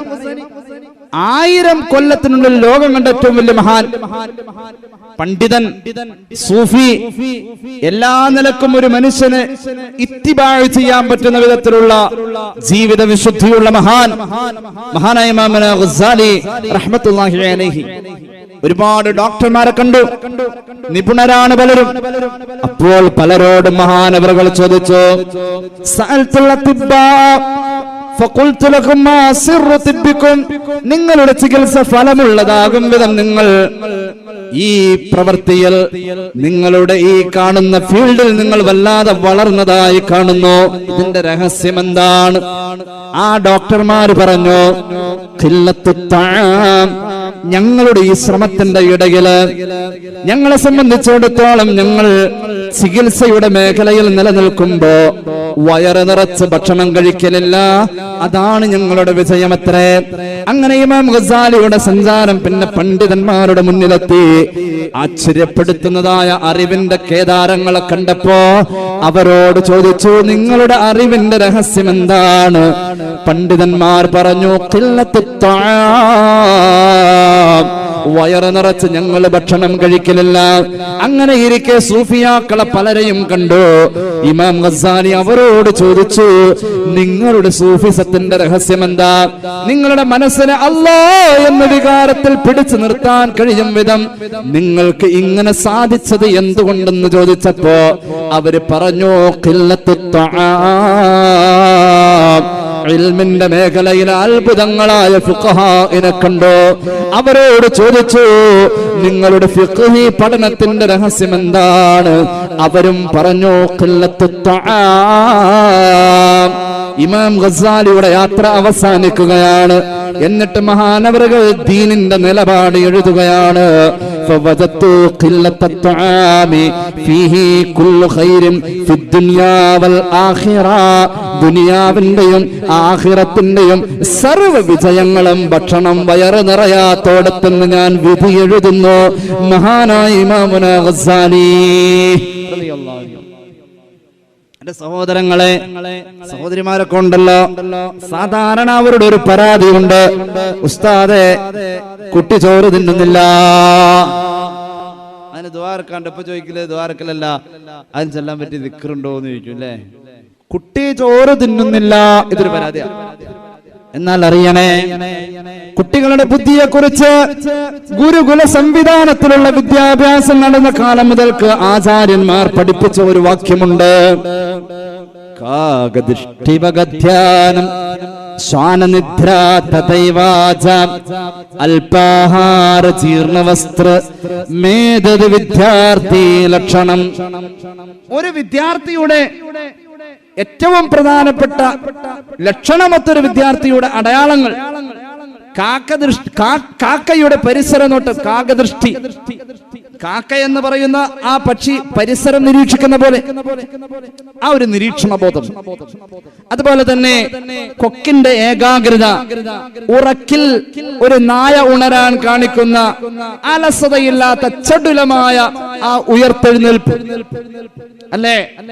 ഒരു എന്തെങ്കിലും അസ്വസ്ഥപ്പെടുത്തുന്ന ശബ്ദം കേട്ടാൽ നായ ചാടി ഉണർന്നാൽ നമ്മൾ ഉണരും പോലെയാണോ? നമ്മൾ പിന്നെ ആദ്യം ഒന്ന് കണ്ണു തിരുമും. അങ്ങനെയൊക്കെ കുറെ ചടങ്ങുകൾ കഴിഞ്ഞിട്ടാ നമ്മളാവാ. നമ്മൾ ആ പ്രധാന ഗീറിലേക്ക് എത്തണമെങ്കിൽ കുറെ സമയമെടുക്കും. അങ്ങനെയുണ്ട്. കിടക്കപ്പായി എണീച്ച ചില ആളുകൾ മൂത്രമൊഴിക്കാൻ പോണി 10-15 മിനിറ്റ് പിടിക്കും. എന്തുകൊണ്ട്? അവന് മനസ്സിലായിട്ടില്ല ഇപ്പൊ എവിടെയെന്ന്. കാരണം സ്വപ്നത്തിൽ നിന്ന് പോന്നിട്ടില്ല. ഒരു നായയെ സംബന്ധിച്ചിടത്തോളം ചാടി എഴുന്നേറ്റ് പെട്ടെന്ന് നല്ല ആരോഗ്യത്തോടെ ഒരു വിദ്യാർത്ഥിക്ക് ഉറക്കിൽ പോയാൽ ഈ ഉണർവിന്റെ ബോധം നായക്കുള്ള പോലെ വേണം. അതുപോലെ തന്നെ പറഞ്ഞു അല്പാഹാര്. വിദ്യാർത്ഥിയാണോ? ആഹാരം അല്പമേ പാടൂ. ജീർണ വസ്ത്ര, വലിയ വിലപിടിപ്പുള്ള വസ്ത്രം പാടില്ല. മേധത് വിദ്യാർത്ഥി ലക്ഷണം. ഞാൻ പറഞ്ഞതല്ല ഇത് എന്റെ സഹോദരങ്ങളെ. എന്നാൽ എത്ര വൈപരീത്യമായ അവസ്ഥയിലാ മുഅ്മിനീങ്ങളുടെ നോമ്പ് പോവാം. എത്ര വിപരീതം ആലോചിച്ചിട്ടുണ്ടോ? പരിശുദ്ധ റമദാൻ വന്നാൽ നമ്മൾ അന്നപാനങ്ങൾ ഉപേക്ഷിക്കുന്നവരാണെന്ന് പറയുന്നവരല്ലേ. എന്നാൽ നിങ്ങൾ ചിന്തിച്ചിട്ടുണ്ടോ? നമ്മുടെ വീടുകളിലെ ഭക്ഷണത്തിന്റെ ചിലവ്, പലചരക്ക് കടയിലെ ബില്ല് കുത്തനെ കൂടുന്നത് പരിശുദ്ധ റമദാൻ അല്ലേ.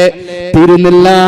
കടകമ്പോളങ്ങൾ പ്രത്യേകമായി ഭക്ഷണത്തിന് വേണ്ടത് മാത്രം ബജിയുടെ കടയും വറപൊരിയുടെ കടയും വഴിയോരങ്ങളിൽ സജീവമാകുന്നതും പരിശുദ്ധ റമദാൻ. വീടുകളിൽ കൂടുതൽ ഭക്ഷ്യവസ്തുക്കൾ ഫ്രിഡ്ജിൽ സൂക്ഷിക്കുന്നതും പട്ടിണി കിടക്കേണ്ട പരിശുദ്ധ റമദാൻ. അങ്ങനെയല്ലേ? വെക്കലില്ല, വേവിക്കലില്ല, വിളമ്പലില്ല. ദിവസത്തിന്റെ പകുതിയിലും പട്ടിണി എന്ന് പറയുന്നിടത്ത് എന്റെ പ്രിയമുള്ള സഹോദരി, ഏറ്റവും കൂടുതൽ നിങ്ങൾ അടുക്കളയിൽ സമയം ചെലവ് ചെയ്യുന്നത് പരിശുദ്ധ റമദാൻ.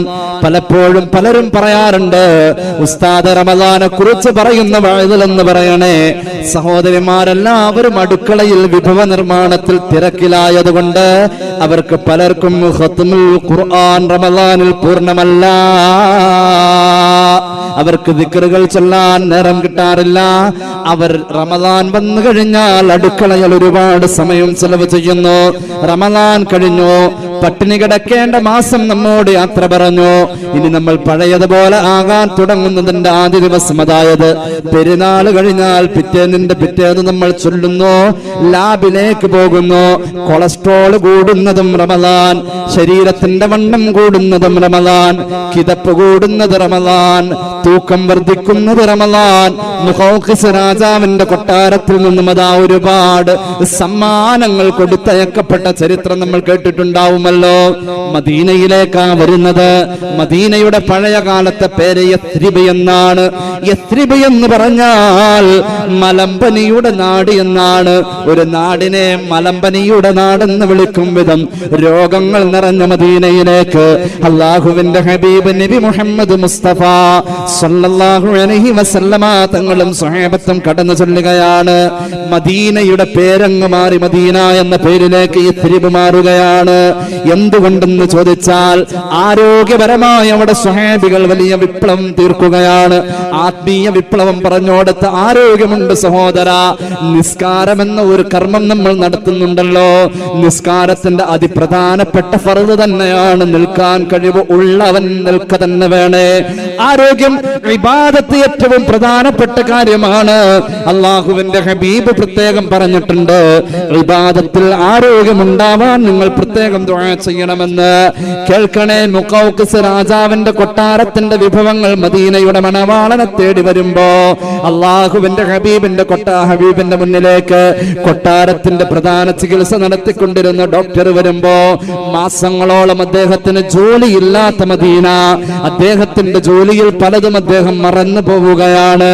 അങ്ങനെ വന്നപ്പോ സ്വഹാബികളോട് അദ്ദേഹം ചോദിച്ചു, ഈ മദീനയിൽ രോഗമില്ലല്ലോ, എന്തുകൊണ്ട് മദീനയിൽ രോഗമില്ല?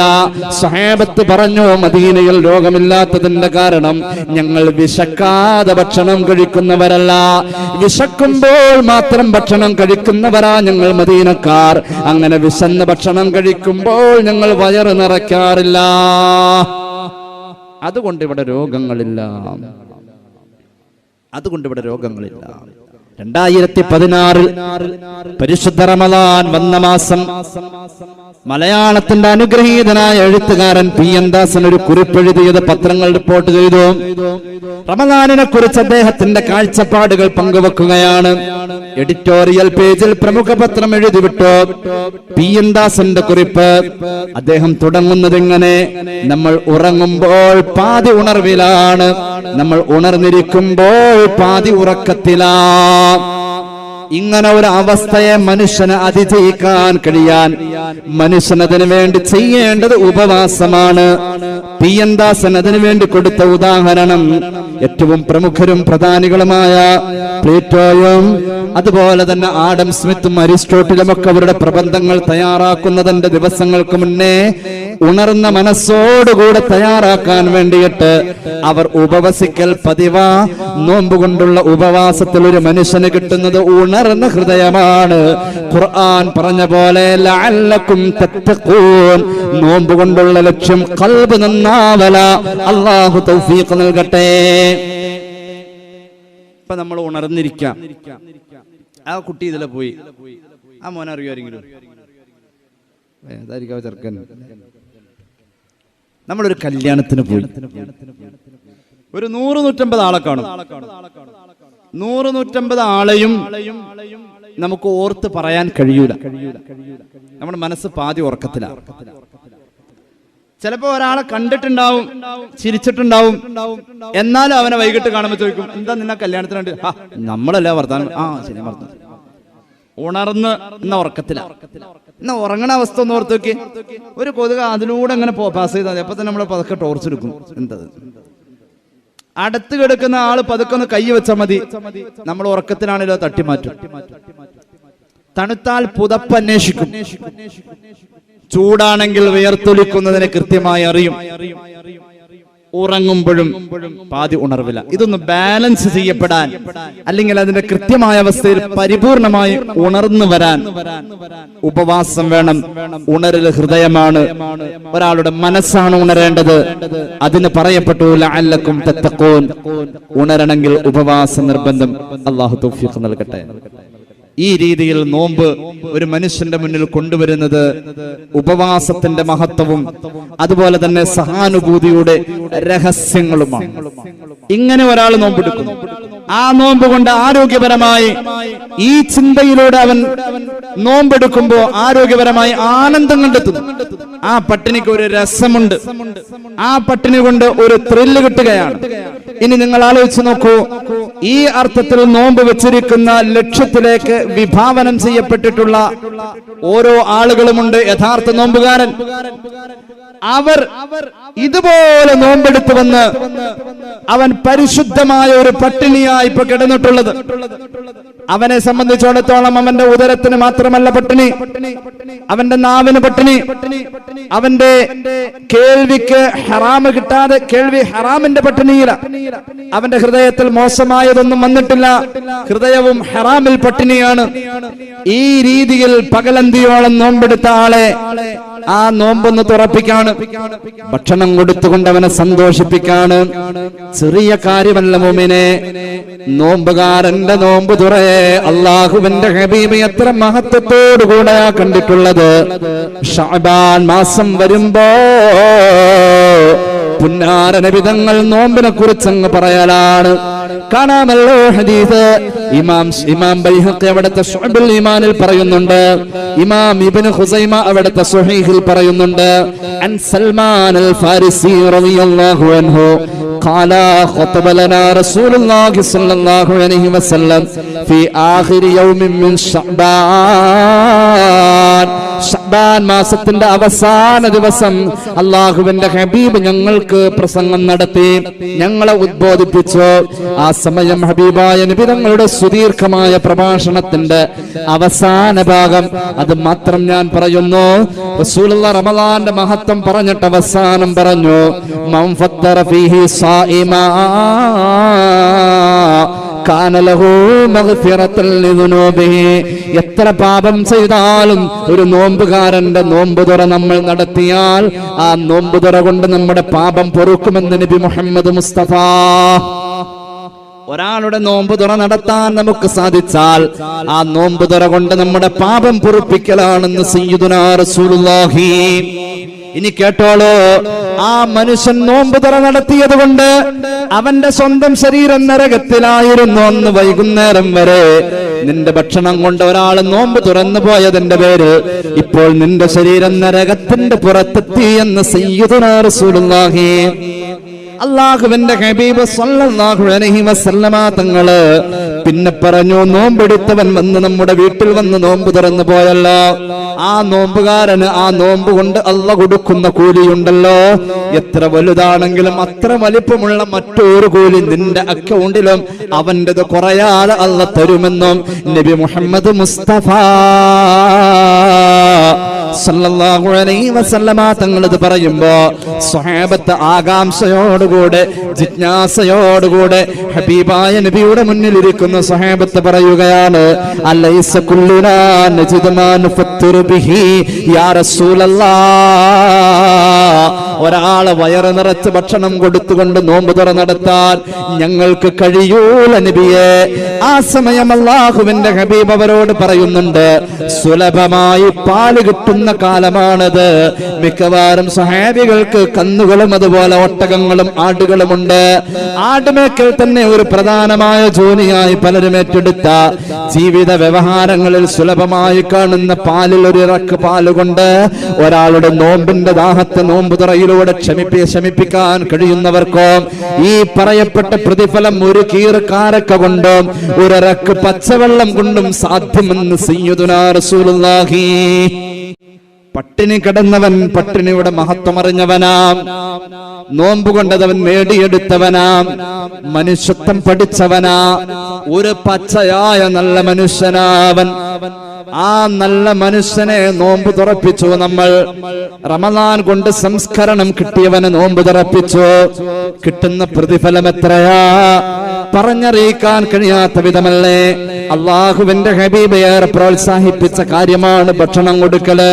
ഒരു മരണമുണ്ടായി കഴിഞ്ഞാൽ നമ്മൾ മരിച്ച വീട്ടിൽ 3 ദിവസം ഭക്ഷണം കൊടുക്കാറുണ്ട്. കണ്ണു പോകുന്ന ദിവസമാണത്. കണ്ണു പോക്കെന്ന് പറയാറുണ്ട്. 5 അന്നും അതുപോലെ 7 അന്നും ചിലപ്പോൾ 11 40 നമ്മൾ ഭക്ഷണം കൊടുക്കാറുണ്ട്. അങ്ങനെ ഒരു പരിപാടി ഉണ്ട് ഞങ്ങളുടെ നാട്ടിൽ. ഇവിടെ ഉണ്ടല്ലേ? ഇമാം അൽ ഹാഫിദ് ഇബ്നു ഹജർ അൽ അസ്ഖലാനി ഫത്ഹുൽ ബാരിയിൽ കൃത്യമായി പറഞ്ഞു, ഖുർആൻ ഖത്മ് ഓതിയാൽ അത് ദുആ ചെയ്യാൻ ഒരു മരണശേഷം 3 കഴിഞ്ഞാൽ 5, 7, 40 പോലെയുള്ള ദിവസങ്ങളെ തെരഞ്ഞെടുക്കാം. ആ ഖത്മ തീർത്തുകൊണ്ട് ഒരു ദുആ ചെയ്യുന്നിടത്ത് എന്റെ വാപ്പാക്ക് ഞാൻ കൊടുക്കാണ് ഖബറിലേക്ക് ഈ സദഖ. നമ്മുടെ മരിച്ചുപോയ വാപ്പ ഒന്നും നമ്മൾ കൊടുക്കുന്നില്ല. ആ വാപ്പാക്ക് കുളിക്കാൻ വെള്ളം ചൂടാക്കി കൊടുക്കേണ്ടതില്ല. മരണപ്പെട്ടു പോയ ഉമ്മാനെ ഇനി ആശുപത്രിയിൽ കൊണ്ടുപോയി പണം ചെലവാക്കേണ്ടതില്ല. പക്ഷെ മരിക്കുന്നവരെ നമ്മുടെ മരണം വരെ ആ വാപ്പാക്കും ഉമ്മാക്കും ഇനിയും ഖിദ്മ വേണം. സഅദ് ഇബ്നു ഉബാദ റളിയല്ലാഹു അൻഹു അല്ലാഹുവിന്റെ ഹബീബിന്റെ മുന്നിലേക്ക് വരികയാണ്. ഇമാം അബൂ ദാവൂദിന്റെ സുനനിലുണ്ട് ഹദീസ്. പുന്നാര നബിയുടെ മുന്നിൽ വന്നിട്ട് പറയുന്നു, യാ റസൂലല്ലാഹ് ഇന്ന ഉമ്മ സഅദിൻ മാതത്, സഅദിന്റെ ഉമ്മ മരിച്ചു നബിയേ, സഅദിന്റെ ഉമ്മ മരിച്ചു നബിയേ. ഫഅയ്യു സദഖതി അഫ്ളലു, സഅദിന്റെ മരിച്ചുപോയ ഉമ്മാക്ക് സഅദ് ചെയ്യേണ്ട ഏറ്റവും നല്ല സദഖ ഏതാ നബിയേ? റസൂലുള്ളാഹി ഇന്നത്തെ വഹാബികളെ പോലെ പറഞ്ഞോ, മരിച്ചവര് പോയി ഇതിനാ കാശ് കളയുന്നത്, മരിച്ചവർക്ക് വേണ്ടി സദഖ ചെയ്താൽ കൂലി കിട്ടില്ല എന്ന് പറഞ്ഞില്ല. പുന്നാര നബി തങ്ങൾ പറഞ്ഞു, മോനെ സഅദേ, അൽമാ, മരിച്ചുപോയ വാപ്പാക്ക് ഉമ്മാക്ക് വേണ്ടി ചെയ്യാൻ പറ്റിയ ഏറ്റവും വലിയ സദഖ അത് വെള്ളമാ. ഏറ്റവും നല്ലത് തന്നെ കൊടുക്കണമല്ലോ, ഏറ്റവും നല്ലത് വെള്ളമാ. എന്നെ കേൾക്കുന്ന ഈ സദസ്സിൽ തടിച്ചുകൂടിയ സഹോദരിമാരോട് ഞാൻ പറയട്ടെ, നിങ്ങളാണ് നിങ്ങളുടെ വീട് കൈകാര്യം ചെയ്യുന്നവര്. വീട്ടിലേക്ക് ഒരു അതിഥി കടന്നു വന്നാൽ ഒരു ഗ്ലാസ് നാരങ്ങ വെള്ളം നിങ്ങൾ കൊടുക്കുന്നു, ഒരു ഗ്ലാസ് കട്ടൻ ചായ കൊടുക്കുന്നു. അത് സ്വന്തം ഭർത്താവിന് കൊടുത്താലും വിളമ്പിക്കൊടുക്കലും സദഖയാണല്ലോ. വിളമ്പിക്കൊടുക്കലും സദഖ എന്നാ റസൂലുള്ളാഹി പറഞ്ഞത്. ഇമാം തുർമുദിയുടെ ജാമിഉലുണ്ട് ഹദീസ്, നീ വിളമ്പിക്കൊടുക്കലും സദഖയാണെന്ന് പരിശുദ്ധ മുഹമ്മദ് മുസ്തഫ.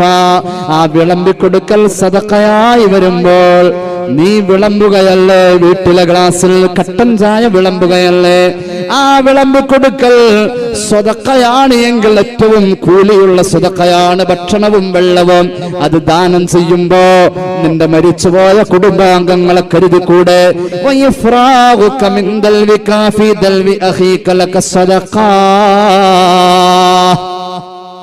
പാത്രത്തിൽ വിളമ്പിക്കൊടുക്കൽ സദഖ. ചായ കൊടുക്കുമ്പോ മനസ്സിൽ കരുതിക്കോ, യത്തീംഖാനയുടെ പിരിവിന് വന്ന മൊയിലാരുട്ടിക്ക് ചായ കൊടുക്കാൻ പോവാ, എന്റെ വാപ്പാക്ക് എന്റെ കൂലി കിട്ടണമല്ല, സംഗതി കാശ് കൊടുക്കാനില്ല, എന്നൊരു ചായ വിട്ടെ. അങ്ങനെ ഉണ്ടായിരുന്നു.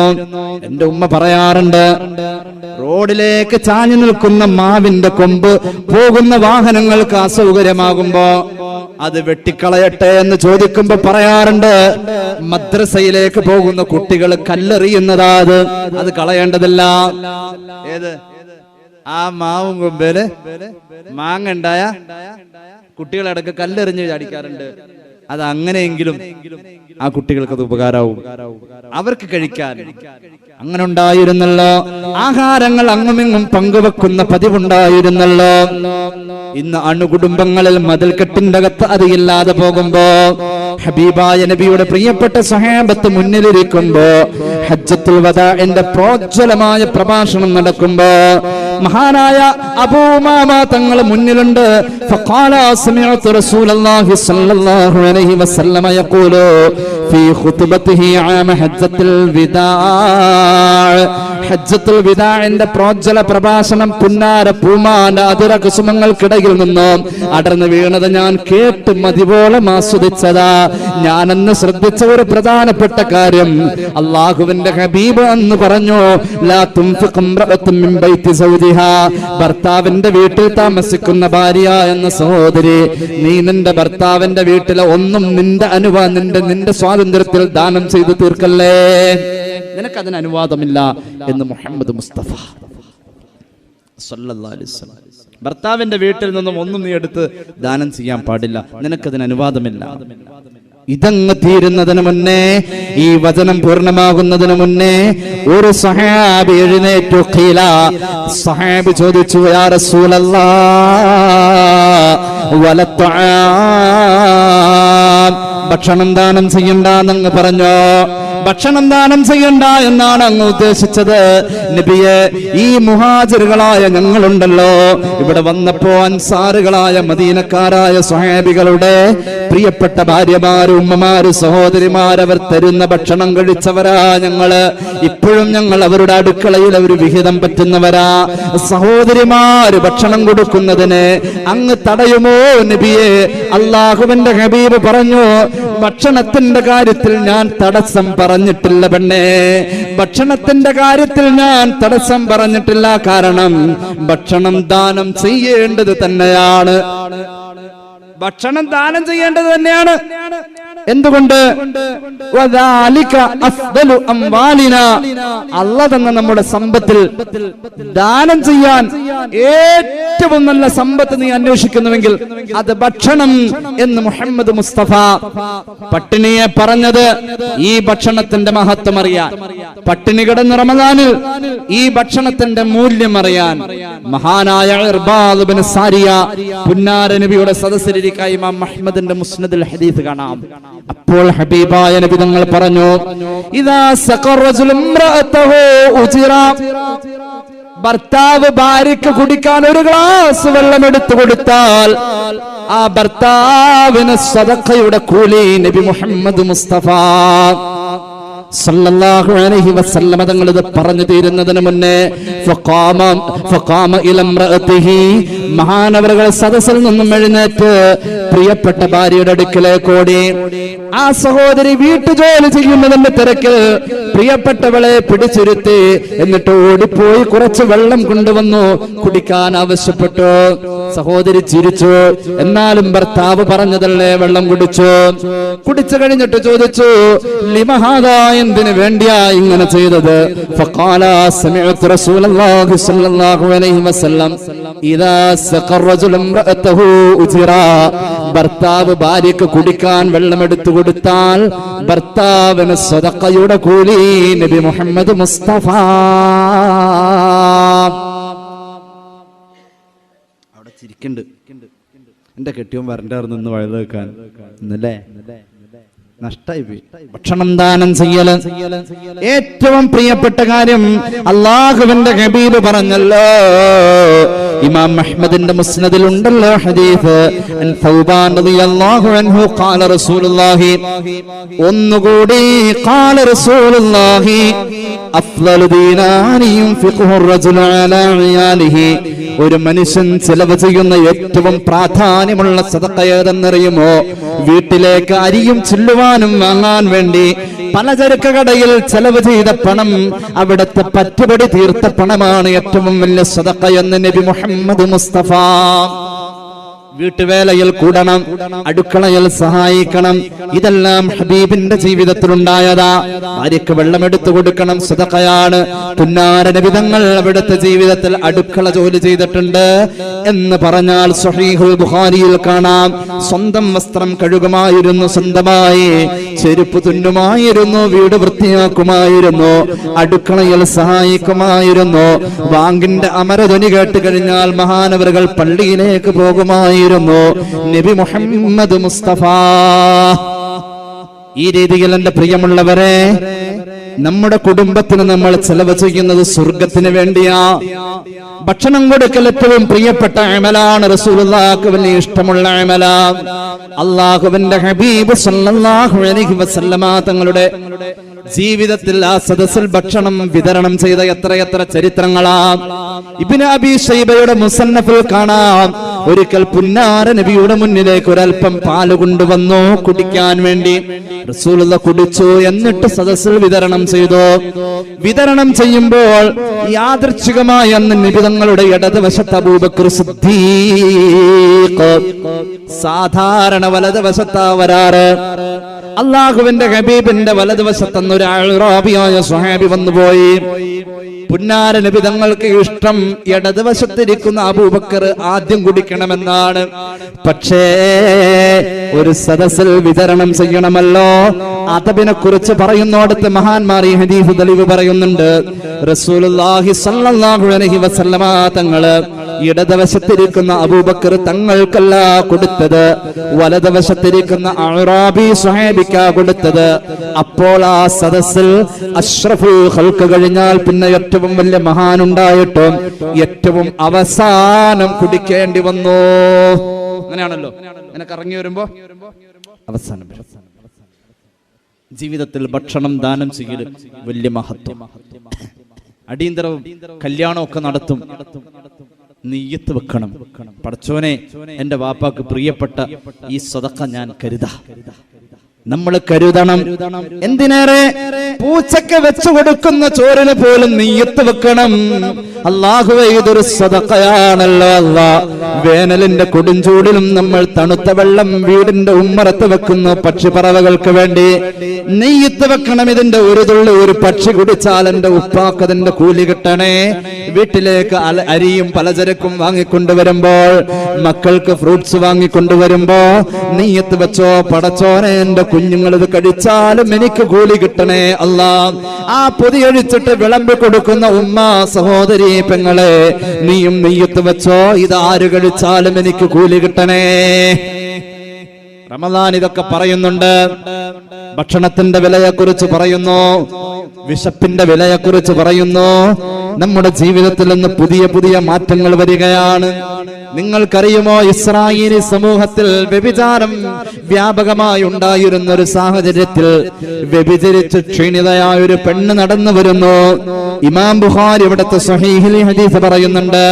ആ പെണ്ണ് നടന്നു വരുമ്പോൾ കിണറിന്റെ വക്കിലൂടെ നാവ് തൂക്കിയിട്ട് ദാഹം സഹിക്കാവതല്ല ഒരു നായ വട്ടമിട്ടപ്പോ ദാഹിച്ചിട്ടാണെന്ന് തിരിച്ചറിഞ്ഞ പെണ്ണുണ്ടല്ലോ, ഫനസഅത്ത് ഖുഫഹാ, അവളുടെ കാലിലുള്ള ഖുഫ അഴിച്ചിട്ട്, അവളുടെ കാലിലുള്ള ഷൂ അഴിച്ചിട്ട്, ഫഔസഖത്ഹു ബിഖിമാരിഹാ, അവളുടെ ചുരിദാറിന്റെ ഷാൾ കൊണ്ട് വള്ളി കെട്ടിയിട്ട് കിണറിലേക്ക് ഇറക്കിയിട്ട് ആ നായക്ക് കുടിക്കാനുള്ള വെള്ളം അവൾ കോരി കൊടുത്തതിന്റെ പേരിൽ ഫഗഫറല്ലാഹു ലഹാ ബിദാലിക, അല്ലാഹു ആ പെണ്ണിന് പുറത്തു കൊടുത്തു. അവൾ സ്വർഗ്ഗത്തിലാ. നബി മുഹമ്മദ് മുസ്തഫ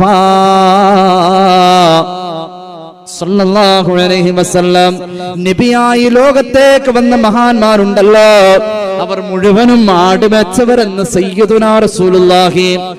ആടുമേക്ക എന്നതൊരു ക്വാളിറ്റിയാണ്.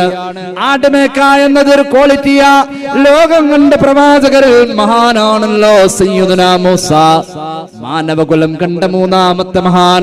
അള്ളാഹുവിന്റെ ഖുർആനിലെ 124 ആയത്തുകളിൽ ഖുർആൻ ഏറ്റവും കൂടുതൽ പേര് പറഞ്ഞ 136 വട്ടം പേര് പറഞ്ഞ മഹാൻ സയ്യിദുനാ മൂസ അലൈഹിസ്സലാം. ആടുമേച്ചു വർഷങ്ങളോളം.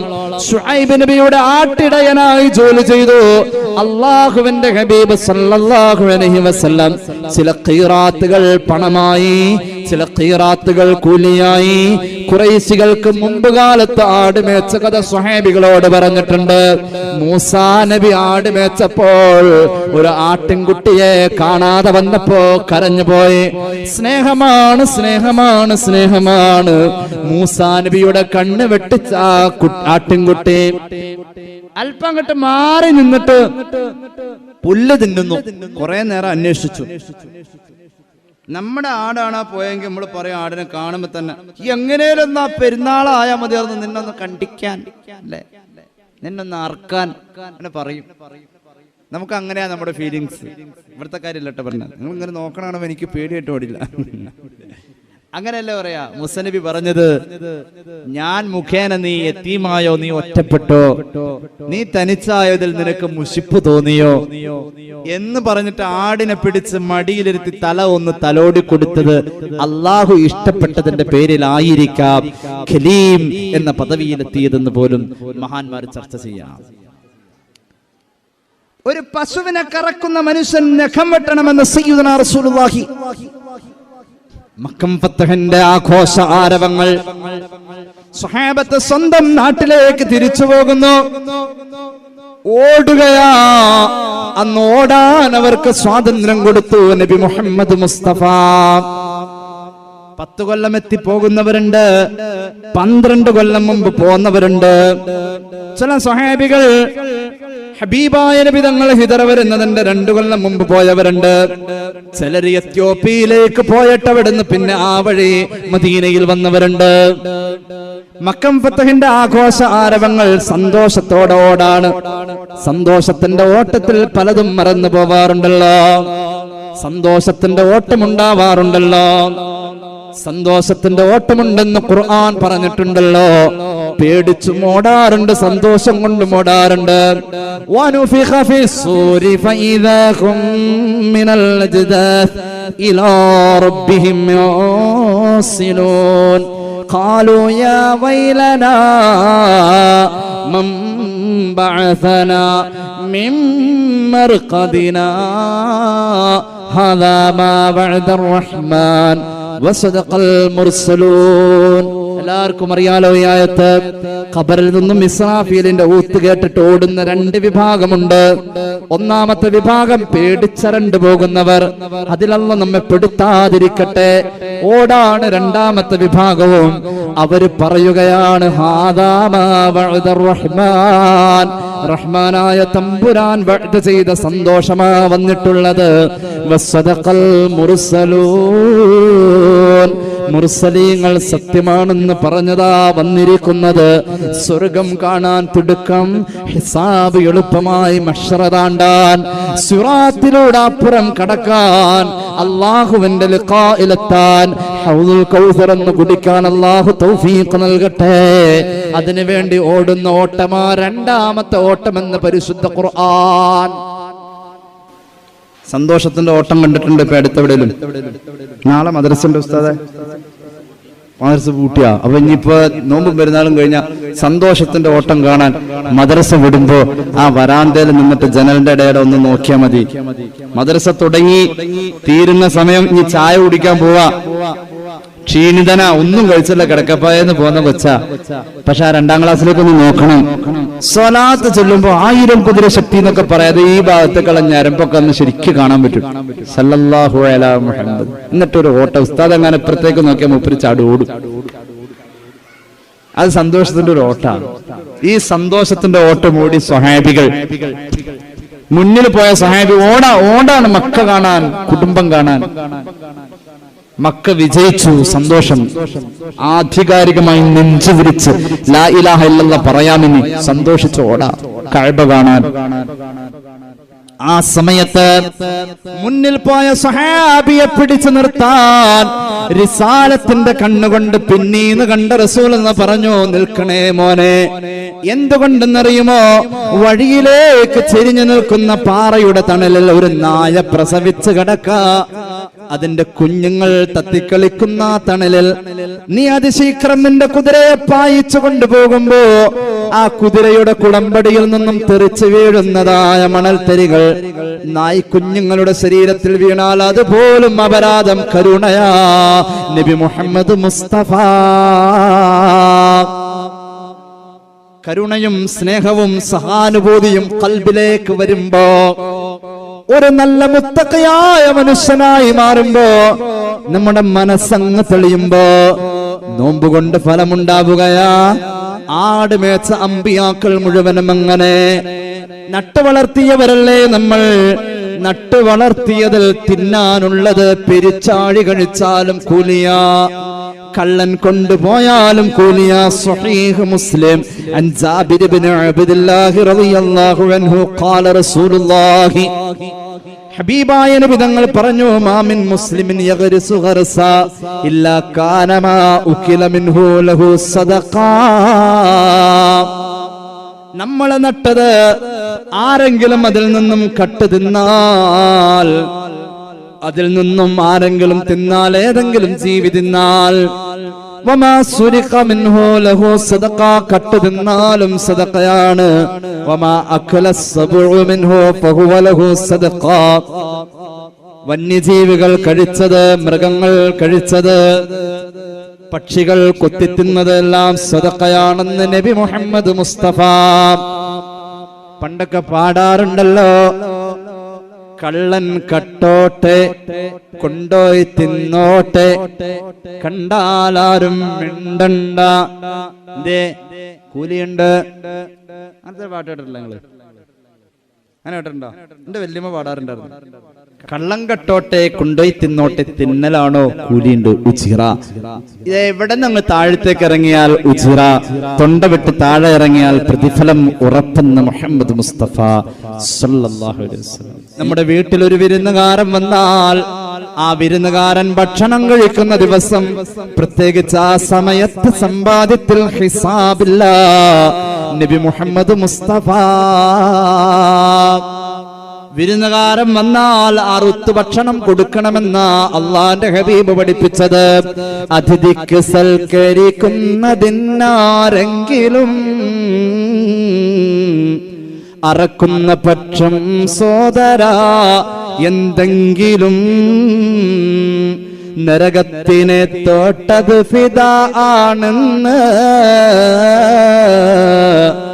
ഹാക്കിം റിവായത്താൽ ഹദീസിൽ വന്ന്. അറക്കണം, ഇറച്ചി കൊടുക്കണം വിരുന്നുകാരൻ വന്നാൽ. ആ മാംസകഷ്ണങ്ങൾ നമ്മുടെ ശരീരത്തിന്റെ മാംസകഷ്ണങ്ങളെ നരകത്തെ നിന്ന് മോചിപ്പിക്കുന്നതിന് തുല്യം.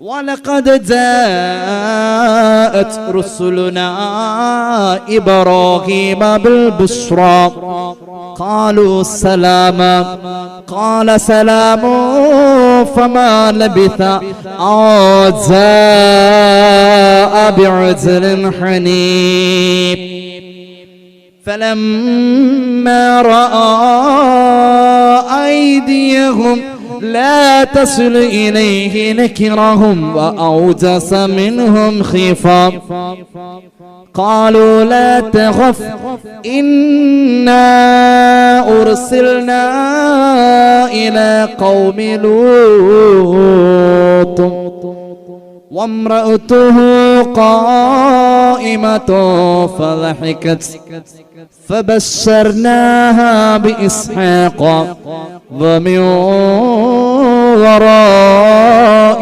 إسحاق يعقوب قالت يا ويلتى أألد وأنا عجوز وهذا بعلي شيخا. മനോഹരമായി ഖുർആൻ പറയാ, വിരുന്നുകാര് വന്നു സയ്യിദുനാ ഇബ്രാഹിം. ഉറക്കെ പറയൂ, സയ്യിദുനാ ഇബ്രാഹിം ചെറിയ ആളൊന്നുമല്ല. ഒരു നേരം വിരുന്നുകാരനില്ലെങ്കിൽ ആ നേരം ഭക്ഷണം കഴിക്കൂല. വിരുന്നുകാരായി പള്ളിയിൽ വരുന്ന മുസാഫിറിനെ വിളിച്ചു കൊണ്ടുവന്ന ഉപ്പ മരിച്ചവരുണ്ടല്ലോ. വെള്ളിക്കുളങ്ങര പള്ളിയിൽ ഏതെങ്കിലും ഒരു മുസാഫിർ വന്നാൽ വീട്ടിലേക്ക് കൊണ്ടുവരുമായിരുന്നല്ലോ. പണ്ട് ദറസുള്ള പള്ളികളിൽ ഒരു മുത്തഅല്ലിം ഭക്ഷണം കഴിക്കാൻ വീട്ടിൽ വന്നിരുന്നല്ലോ. വിരുന്ന് വലിയ മഹത്വമാണെന്ന് നബി മുഹമ്മദ് മുസ്തഫ. ഒരു വീട്ടുകാരനെ അല്ലാഹു ആദരിക്കലാ വിരുന്ന്. ഭക്ഷണമല്ലേ അവിടെ സൽക്കരിക്കപ്പെടുന്നത്. കേട്ടോളൂ, ഒരു ഹദീസ് പറയട്ടെ. ഒരു വിരുന്നുകാരൻ നമ്മുടെ വീട്ടിൽ അന്നമുണ്ണാൻ വരുന്നുവെങ്കിൽ ആ വിരുന്നുകാരൻ വരുന്നതിന്റെ 40 ദിവസം മുമ്പ് ആ വീട്ടിലേക്ക് അവൻ കഴിക്കേണ്ട ഭക്ഷണവുമായി മലക്ക് വന്നു കഴിഞ്ഞേ നബി മുഹമ്മദ് മുസ്തഫ. മലക്ക് വരുന്നത് നമ്മൾ കണ്ടില്ല. സുനാമി വരുന്നതിന്റെ ദിവസങ്ങൾക്ക് മുന്നേ 4 കാലി മൃഗങ്ങൾ പല നിലക്കുള്ള ശബ്ദങ്ങൾ പുറപ്പെടുവിച്ചിരുന്നു. അദാബ് അറിയാൻ അവർക്ക് കഴിഞ്ഞിരുന്നു. തുർക്കിയിലെ ഭൂകമ്പത്തിന്റെ CC ക്യാമറയിൽ കാണാമല്ലോ. കൃത്യമായി 50 സെക്കൻഡ് മുന്നേ, ഭൂമി കുലുങ്ങുന്നതിന് മുന്നേ കെട്ടിയിട്ട നായ കടന്ന് ഓരിയിടുന്നതും ഓടുന്നതും കണ്ടല്ലോ. ഖബറിലേക്ക് കൊണ്ടുപോകുന്ന മയ്യത്തിന്റെ വിലാപവാക്കുകൾ, ഖദ്ദിമൂനി അഖിറൂനി. നല്ല മയ്യത്ത് പറയും, എന്നൊന്ന് വേഗത്തിൽ കൊണ്ടുപോവണേ. ചീത്ത മയ്യത്ത് പറയും, എന്നൊന്ന് പതുക്കെ കൊണ്ടുപോവണേ. ഖബറ് ഞെരുക്കമാ. ഞാൻ കിടന്ന കട്ടില് പോലെയല്ല, ഞാൻ കിടന്ന റൂം പോലെയല്ല. ജീവിതത്തിൽ സൽക്കർമ്മങ്ങൾ ഇല്ലാത്തവനാ ഞാൻ. അദാബ് ഭയക്കുന്ന, ഖബറിനെ ഭയക്കുന്ന മയ്യത്ത് പറയുന്നത് 4 കാലി മൃഗങ്ങൾ കേൾക്കുമെന്ന് സയ്യിദുനാ റസൂലുള്ളാഹി. വിരുന്നുകാരന്റെ റിസ്ഖുമായി മലക്ക് വരുന്നത് കാണാൻ നമുക്ക് കഴിയുന്നില്ല. പക്ഷേ നമ്മുടെ വീടിന്റെ മുൻവശത്ത് മാവിന്റെ ഉണങ്ങിയ ചില്ലയിൽ നിന്നും കാക്ക കരഞ്ഞത് ഒരു പക്ഷേ വിരുന്ന് വിളിച്ചതെന്ന് പറഞ്ഞത് വെറും വാക്കല്ല മൂമിനെ. നമ്മുടെ ഉപ്പ പറഞ്ഞത് അള്ള കൊടുത്ത മഅരിഫത്തിന്റെ വിവേകത്തിൽ പറഞ്ഞ വാക്കാ. ഉമ്മാമ പഠിപ്പിച്ചല്ലോ, കാക്ക വിരുന്ന് വിളിക്കുന്നു എന്ന് പറഞ്ഞാൽ അത് മഅരിഫത്തിന്റെ വെളിച്ചം കിട്ടിയ വർത്തമാനമാ. നമ്മെ പോലെ ഹറാമ് കുമിഞ്ഞുകൂടിയ കാലത്തിൽ ജീവിക്കാത്തവരുടെ വാക്കുകൾക്ക് വിലയുണ്ട്. ഒരു പൂച്ച വന്ന് മുഖം കഴുകിയപ്പോഴും ഒരാൾ പറഞ്ഞത് വിരുന്നുകാരൻ വരാനുള്ളതാ. ഇനി നാളെ വേറെ വല്ലതും കണ്ടിട്ട് വിരുന്നിന് വരണ്ടെന്ന് പറയട്ടാ. എന്റെ മുന്നിൽ വന്ന ഉദാഹരണം പറഞ്ഞതാണ്. ഒരു വിരുന്നുകാരൻ വന്നു. ആ വിരുന്നിൽ പോലൊക്കെ ഇന്നൊരു ഹോബിയാ. എനിക്ക് മദ്രസ ഡ്യൂട്ടി ഇല്ലാത്തതുകൊണ്ട് അത് വല്ലാതെ അറിയില്ല. ചില ഉസ്താദ്മാരോട് ചോദിച്ചറിയാം. വിരുന്നിന് ചില പിള്ളേരൊക്കെ ഒരു പോക്ക അങ്ങോട്ട് പോയി കഴിഞ്ഞാൽ മക്കത്തുനിന്ന് മദീനത്തേക്ക് ഹിജറ പോയ കഥ ഓർമ്മ വരും. ഒരു പോക്കാ, ഒരു 1.5 പോക്കെന്ന് പറയും. എന്നിട്ടൊരു 10-12 ദിവസം കഴിയുമ്പോ ഒരു നീണ്ട കത്തായിട്ട് വരും. ആ കത്തിൽ ഇങ്ങനെ എഴുതിയിട്ടുണ്ടാവും, ഈ 15 ദിവസം കാണാതെ പോകുന്നതിന്റെ രേഖ ഇതിലുണ്ട്. എന്താണ് അതിൻ്റെ അകത്ത് എഴുതിയിട്ടുണ്ടാവും, വല്യാപ്പാടെ ബർത്ത്ഡേ ആയിരുന്നു, അതുകൊണ്ട് ഞങ്ങൾ പോയേക്കായിരുന്നു. മൂത്താപ്പാടെ മാർഗ കല്യാണം ആയിരുന്നു, അതിന് പോയേക്കായിരുന്നു. ഇതൊക്കെ അതിൻ്റെ അകത്തുണ്ടാവും. ഇതായിട്ട് മദ്രസയിലേക്ക് വരും. ഈ വിരുന്നിന് ചെല്ലുന്ന വീട്ടിൽ നാത്തുമാരുണ്ടാവും. അവർക്കൊരു 2 ദിവസം കഴിയുമ്പോൾ ഈ വന്ന പാർട്ടി പോയില്ലെങ്കിൽ ഒരു അസ്വസ്ഥതയാണ്. നാത്തുമാരുണ്ട്. ഞാനൊരു ഹദീസ് പറഞ്ഞു തരാട്ടോ. ഹബീബായ നിബിതങ്ങൾ പഠിപ്പിച്ചു, ഒരാൾ വിരുന്നിന് പോയാൽ അയാളുടെ അവകാശം വിരുന്നെന്ന നിലയിൽ 3 ദിവസമാണെന്ന് മുഹമ്മദ് മുസ്തഫ. അപ്പൊ നാത്തുവിനോടും പിള്ളേരോടും പറയണം, 3 ദിവസമായി പോണില്ലേ, ഹദീസിലുണ്ടെന്ന് സഹൽ ഫൈസി വഴുതു പറഞ്ഞ് ഞാൻ കേട്ടതാ. നീ ഇതിപ്പോ പ്രശ്നാവോ? ഈ വിരുന്നിന് പോയ പാർട്ടി വീട്ടിൽ വന്നിട്ട് ആ വണ്ടിക്ക് തന്നെ ഒന്നും കൂടി തിരിച്ചു പോയാൽ പിന്നെയും 3 ദിവസം കിട്ടും. നമ്മൾ സൗദിയിൽ നിന്ന് വിസ പുതുക്കാൻ നാട്ടിൽ വന്ന പോലെ. അപ്പൊ അതൊന്ന് ബാലൻസ് ചെയ്യാം. വിരുന്ന് എന്നത് ഒരു മഹത്വമുള്ള കാര്യമാണ്. വിരുന്നിന് വന്നവനെ ആദരിക്കണമെന്ന് മുഹമ്മദ് മുസ്തഫ. വിരുന്ന് ഭക്ഷണമാണ്. ഇബ്രാഹിം നബിയുടെ വിരുന്നുകാര് മലക്കുകളാണ്. മഹാനവറുകൾ തിരിച്ചറിഞ്ഞില്ല ഇത് മലക്കാണെന്ന്. ഖുർആൻ പറയുന്നു, ഒരു മൂരിക്കിടാവിനെ അറുത്ത് നല്ല ഭക്ഷണമൊക്കെ പാചകം ചെയ്ത് വന്നു കൊടുത്തു.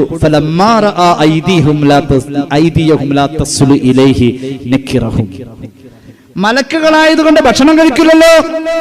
ഇബ്രാഹിം നബിക്ക് ടെൻഷനായി. ഇത് മലക്കാണെന്ന് തിരിച്ചറിഞ്ഞിട്ടില്ല മഹാൻ. എന്തുകൊണ്ട്? ആ നിലക്ക് നോക്കിയിട്ടില്ല. പക്ഷേ സാറ ബീവിക്ക് മനസ്സിലായി. 120 വയസ്സ് പ്രായമാണ് ഇബ്രാഹിം നബിക്ക്. ഇസ്മായിൽ എന്ന മകനുണ്ട്. അത് ഹാജർ റളിയല്ലാഹു അൻഹയില. വിരുന്നുകാർക്ക് ഭക്ഷണം കൊടുത്തതിന്റെ മഹത്വം. ഇബ്രാഹിം നബി 120 വയസ്സില് സാറ ബീവി പ്രസവിക്കാത്ത നിലയിലാണ്. 99 വയസ്സുള്ള സാറ റളിയല്ലാഹു അൻഹ ഈ മലക്കിന്റെ ഭക്ഷണം കഴിക്കാത്ത കൗതുകവും ഈ വൃദ്ധനായ മനുഷ്യൻ വിരുന്ന് സൽക്കരിക്കാൻ കാണിച്ച ഉത്സാഹവും ചിന്തിച്ചുകൊണ്ട് മഹദി അവர்கள் ചിരിച്ചുപോയി. ആ ചിരി അല്ലാഹു ഇഷ്ടപ്പെട്ടു. ആ സമയം അല്ലാഹു മഹദി അവர்களോട് പറഞ്ഞു, അല്ലാഹു സന്തോഷ വാർത്ത അറിയിച്ചു.